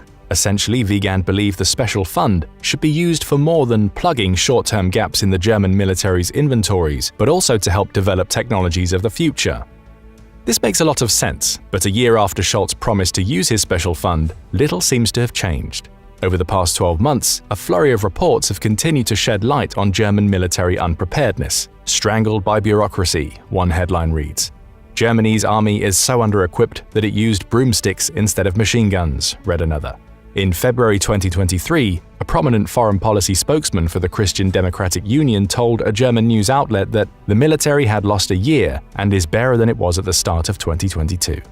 Sure, the German Defense Ministry had placed several new orders for F-35 fighter jets, heavy transport helicopters, and a new program designed to digitize the apparently obsolescent digital communications and networking capabilities of the Bundeswehr. Interest rates on the loan Parliament took out for the €100 billion special fund rose from 8 billion to 13 billion euros, leaving only 87 billion euros to spend, to say nothing of inflation and value-added taxes, which looks set to strike another 15 billion euros or so from the ledger books. The longer you have this money sitting around somewhere, the longer factors like inflation and interest payments have to eat away at this pile, one economist stated. Recently, however, German Defense Minister Boris Pistorius has been arguing that the €100 billion special fund is far from enough to meet the Bundeswehr's eye-opening needs. While he has modestly asked for budgetary increases in the realms of tens of billions of euros, likely to escape severe political and public pressure, others have estimated that to make Germany the backbone of Europe's defense, it needs to do much more. In February 2024, Pistorius argued that overturning 2 decades of minimal military expenditures may require Germany to surpass its 2% target, which it met for the first time this year. The development of our industry all has to fit together, he recently told the German parliament. We might reach 3%, maybe even 3.5%. It depends what's happening in the world. Germany is at a serious inflection point. In 2021, the country spent €52.8 billion on defense, 7th in the global rankings, certainly ahead of France, but still behind Russia and the UK. As a percentage of its GDP, among the 20 largest global economies, it came in far lower, just 15th. As Germany hits its renewed spending targets, it looks set to catapult itself higher into the rankings. Spending an annual amount of €76.1 billion would put it ahead of Russia, India, and the UK. It would lead the EU by some distance, though it would still pale in comparison to the US and China. More importantly, increased military spending will finally enable Germany to back its rhetorical and economic leadership of the European community with cold, hard steel. In the past, Germany's allies and adversaries alike were slow to take it seriously in matters of defense. Today, this looks set to change. Germany has expressed its desire to build a modernized, high-tech, powerful military. The F-35s represent a step in the right direction, as do the future combat air systems it's developing jointly with France, its attempts to modernize its naval fleet, and its attention on changes in drone warfare. But if it wants to become a true military superpower, Germany must continue to spend wisely for the foreseeable future. It must give equal weight to the tail end of the spear, logistics, intelligence, cyber warfare, training, and experience, as it gives the tip, high-tech weapons, vehicles, and equipment. As mentioned before, Germany is still getting the basics wrong. To be able to secure itself, not to mention its European and regional allies and partners, it must address what it's neglected for years. It needs to get its existing helicopters, aircrafts, and tanks operational. It needs to get the 50% of military hardware found to be dysfunctional back into working condition. And it must find the funding and the social support to raise public respect for the German armed forces, so it can overcome its chronic personnel shortages and material deficiencies. A job in the military does not have the kudos in Germany that it does elsewhere, owing to the country's wartime past, Pistorius recently claimed. This would have to change, and would require, by most accounts, a unique cultural change that amounted to more than business as usual, but with more money. Germany has a clear opportunity to prove its naysayers wrong by wholeheartedly picking up the baton of European security. It's a moment of severe uncertainty for Europe, a time when the West could truly benefit from Germany's steadfast commitment to building a credible military with true deterrent potential. Today, American support for Ukraine is more uncertain than ever. There's a very real chance that depending on the way the American presidential election pans out in 2024, European figureheads like Germany and France will have to put their money where their mouth is. If the invasion of Ukraine reinforced the gravity of the threat at their doorsteps, dwindling American political and material support may leave them with no choice but to shoulder an increased burden of defense spending, revamp its arms production, and help Ukraine in areas where it's falling short. The Estonian Defense Ministry recently estimated that Western countries would need to invest just 0.25% of their GDP in military assistance to Ukraine in order to enable the country to continue defending itself in 2024 and prepare a new counteroffensive in 2025. Europe must show that it's committed to its own defense, and Germany, as the richest European power, has to stand at the front of the line. To succeed, it has had to overcome its bureaucratically encumbered procurement system, one that an expert described as suffering from a perfectionism in its regulations that often means the troops don't actually get what they need. This manifests itself in German tank crews not receiving standardized radio equipment as their NATO allies, Germany's various political coalitions at loggerheads over the degree of urgency to approach military modernization, and more. Germany can be pleased that, by and large, its penchant for perfectionism in the field of procurement has been ironed out. The arms industry has been working harder to increase capacity, namely in the creation of a new Rheinmetall munitions factory that can churn out 200,000 artillery shells a year, yet this may still fall short of ideal. Germany is set upon a generational task, not only to restructure, but in a first step to simply fill the gaps in the German armed forces. Germany's actions in the defense sphere since Russia's invasion, in light of its own past, have been nothing short of revolutionary. The question is, will Scholz and Germany's coalition government be able to establish a viable modernization strategy that can guide its military agenda for decades to come, or if this process will bend and wither according to the changing political winds? Germany must build up its military strength, or the world at large will suffer. That's the stark reality outlined by Germany's Defense Minister Boris Pistorius in November 2023.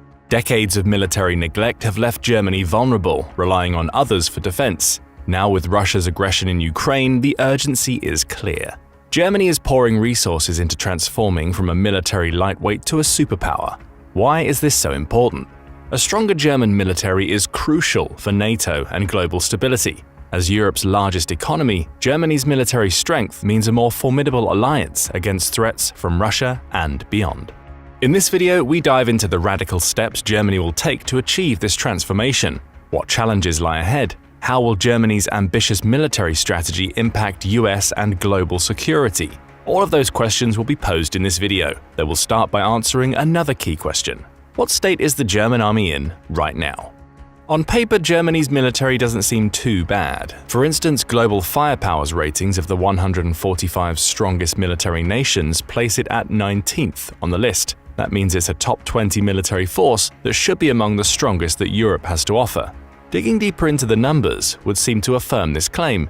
Germany has 215,600 military personnel, of which 181,600 are part of its active military. The rest are reservists upon whom Berlin could call if required. The country also has around 840,000 citizens reaching military age annually, the 25th highest number of the 145 countries that GFP ranks. Its air force also seems solid on paper. GFP says Germany has 618 aircraft, with 494 being in a combat-ready state. Of those, 133 are fighter jets, with a further 76 being attack-type craft. Germany also has a solid stock of helicopters. Its collection of 318 standard helicopters and 55 attack helicopters place it 12th in the world in that arena. The country's navy is not so impressive. Despite having ports that open out both into the Baltic and North Sea, Germany only has the 45th strongest navy in the world. It has no aircraft or helicopter carriers, limiting its use of aerial forces. However, it has 12 frigates, 5 corvettes, and 6 submarines. Though not especially impressive numbers, they do mean that Germany has at least enough vessels to defend itself from attack. However, it doesn't have enough to conduct sustained attacks against other countries. Finally, there's Germany's ground equipment. It gets off to a good start with its stock of 79,317 vehicles, placing it 6th in GFP's rankings. But it only gets worse from there. Germany has a paltry 295 tanks, only 134 self-propelled artillery units, and a meager 33 rocket artillery units. A concerted ground campaign against a stronger nation, such as Russia, would be out of the question. So perhaps the best word to describe Germany's military is middling. And it gets worse for Berlin when you compare its military to the other major players in Europe.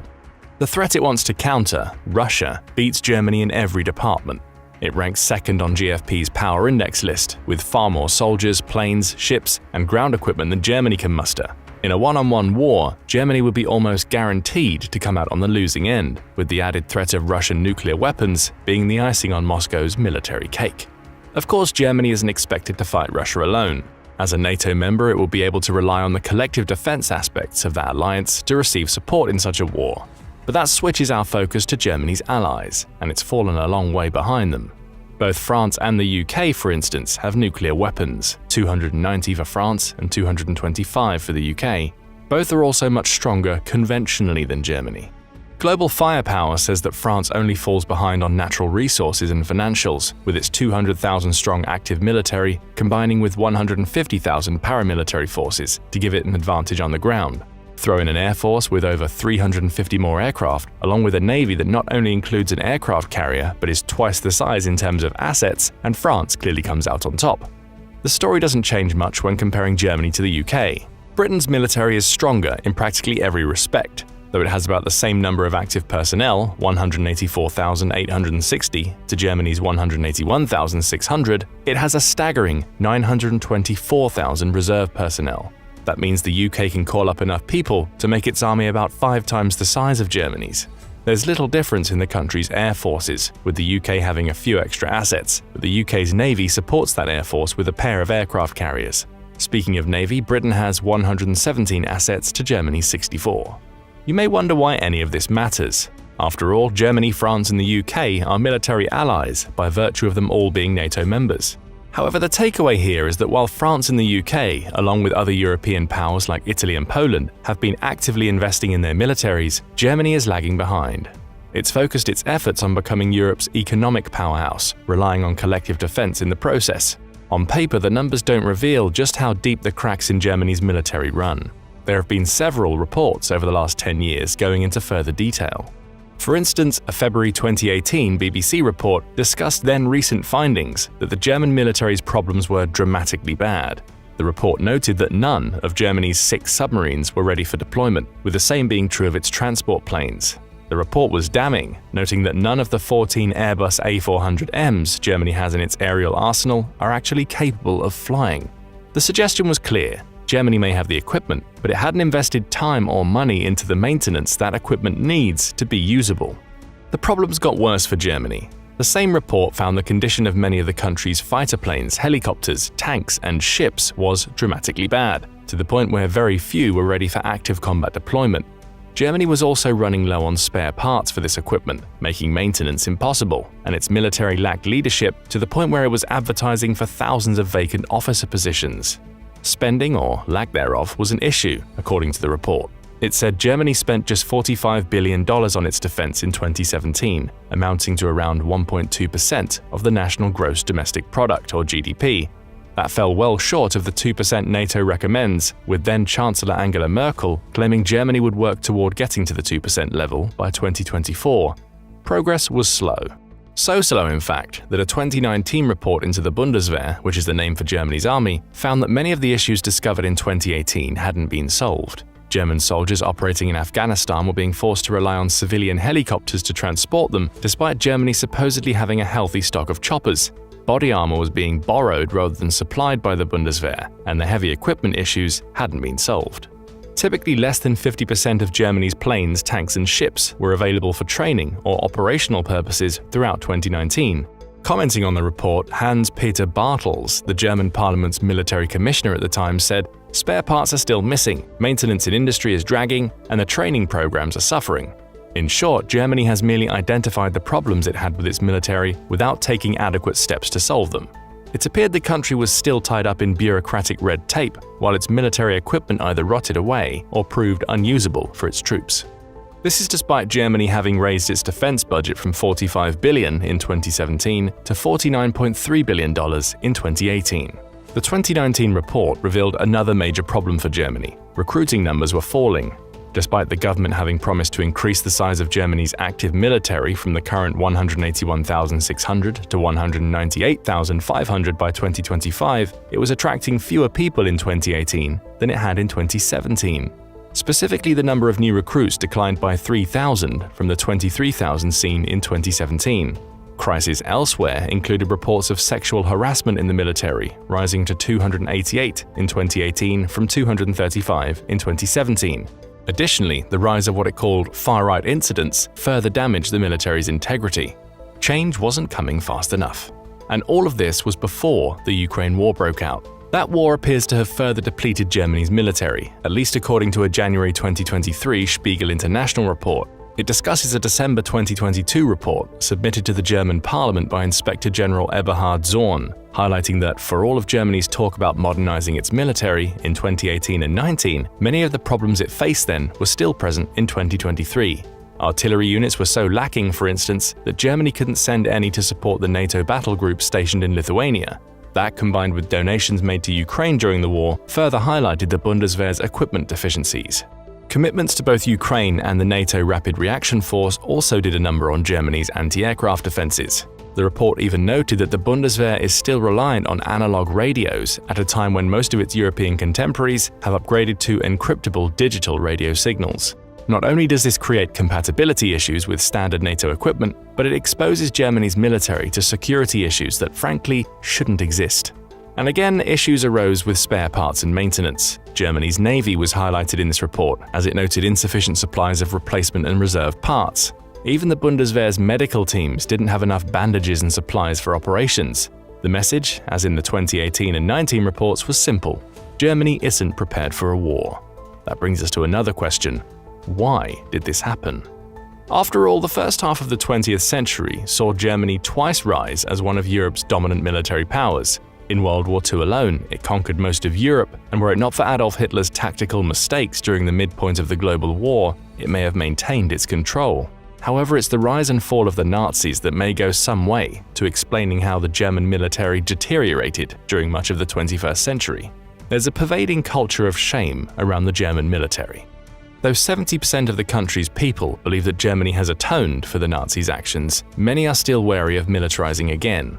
After all, as the BBC reports, many Germans believe that the unification and militarization of the Prussian state in the 19th century laid the groundwork for Germany's involvement in the two world wars that followed.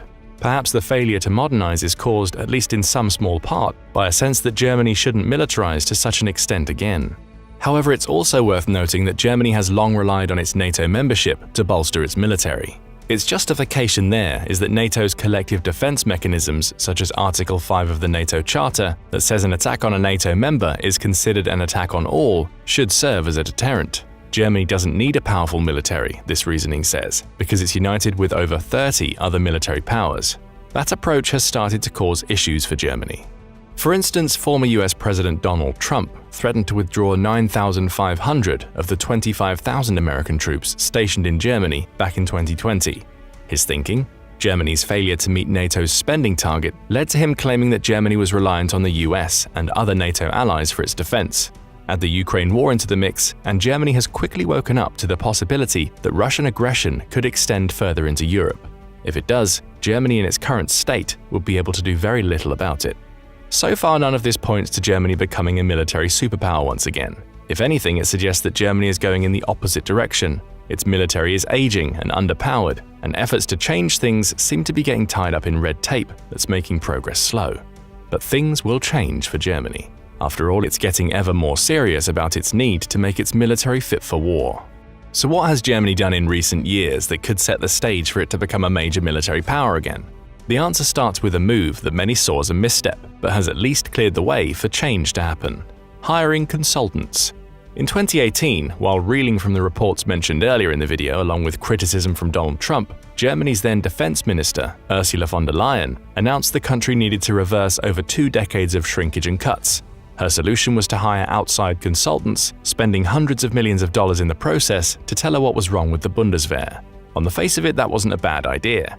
Bringing in consultants could provide an important perspective, But that's not what happened. Von der Leyen's use of consultants was soon rocked by scandal as Germany's parliament grew irritated over how the findings and recommendations did little to correct the military's course.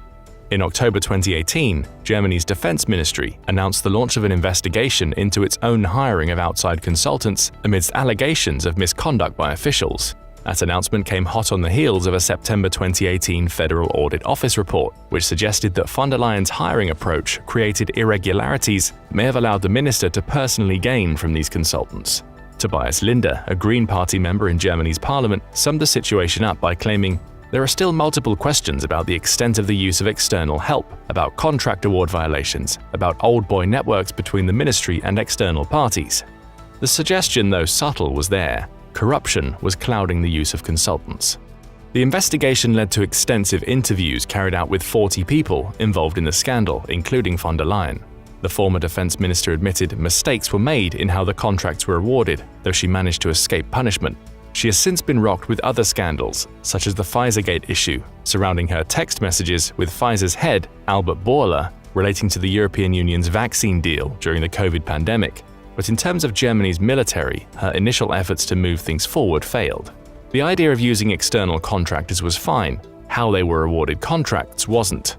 Still, at least Germany was attempting to take steps in the right direction to solve its military woes during this period. Both 2023 and 24 have seen it take far more significant steps. As noted in the beginning of the video, November 2023 saw the publication of a 19-page document relating to the Zeitenwende, a policy that German Chancellor Olaf Scholz announced following Russia's invasion of Ukraine.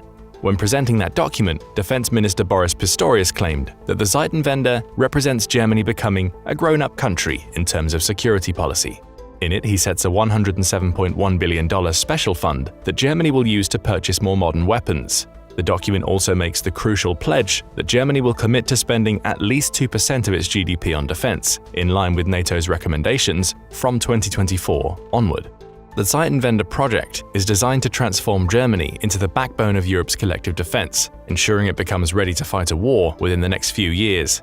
It's also intended to overcome what Pistorius calls decades of neglect, allowing Germany to ascend to the role of supporter of the many smaller NATO members that it believes are looking to it to defend them against Russian aggression. We're already seeing evidence that Germany is finally following through. In the first half of 2024 alone, it's committed to several equipment purchases. For instance, Defense News reported in February 2024 that Berlin will spend around $650 million to buy up 49 Skyranger 30 aerial defense systems from Rheinmetall, which is one of the country's top weapons manufacturers. These systems are mounted on the German military's Boxer armored fighting vehicles and contain both Stinger surface-to-air missiles and 30mm cannons. With these systems, Germany's vehicles gain the ability to fight against drones, fixed-wing and rotary aircraft, in addition to bolstering their defenses against cruise missiles. That order includes the creation of a prototype, scheduled for delivery by the end of 2024, followed by a purchase of 18 production vehicles. Assuming those vehicles are up to the appropriate standard, the Bundeswehr will complete the purchase of an additional 30. The order comes on the back of Germany having already paid Rheinmetall $1.3 billion to develop the Skyranger 30 system in the first place. And more orders are flowing into Rheinmetall. In March 2024, Reuters reported that the Bundeswehr had commissioned the arms manufacturer to build 123 infantry heavy weapons carriers in an order believed to be worth $2.94 billion. Delivery of these schwere Waffenträger infantry systems is due to start in 2025. Rheinmetall states that the order incorporates the serving and ongoing maintenance of the carriers, a clear response to the issue so many reports into the German army have raised. The vehicle will provide tactical fire support to German infantry units, replacing the outdated Wiesel tracked vehicles currently used in the process.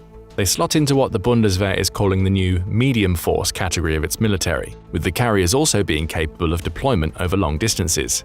It doesn't stop there. In April 2024, Bloomberg reported that around $7.6 billion of the special fund will also go toward the country's navy and ground forces. Almost half has been earmarked for the purchase of a pair of F-126 frigates, which will bolster the number Germany has available to 6. The rest will go toward the purchase of new armored vehicles, increasing Berlin's already impressive numbers while potentially countering maintenance issues with existing vehicles in the process. Finally, Germany appears to be putting its money where its mouth is. And these initial purchases are likely just the tip of the iceberg. After all, it's notable that Germany has been one of the top donors to Ukraine, despite the terrible state its military is apparently in. According to the country's federal government website, Germany has already donated nearly $30 billion in military equipment and funding to Ukraine, with around $7.5 billion of that money coming in the first half of 2024 alone. These donations include 50 Leopard 1A5 battle tanks, along with spare parts, and 120 Marder infantry fighting vehicles, 6 air defense systems, 2 Iris-T SLS and 4 Iris-T SLMs have also been sent to Ukraine, as have a pair of Patriot launchers and sets of missiles.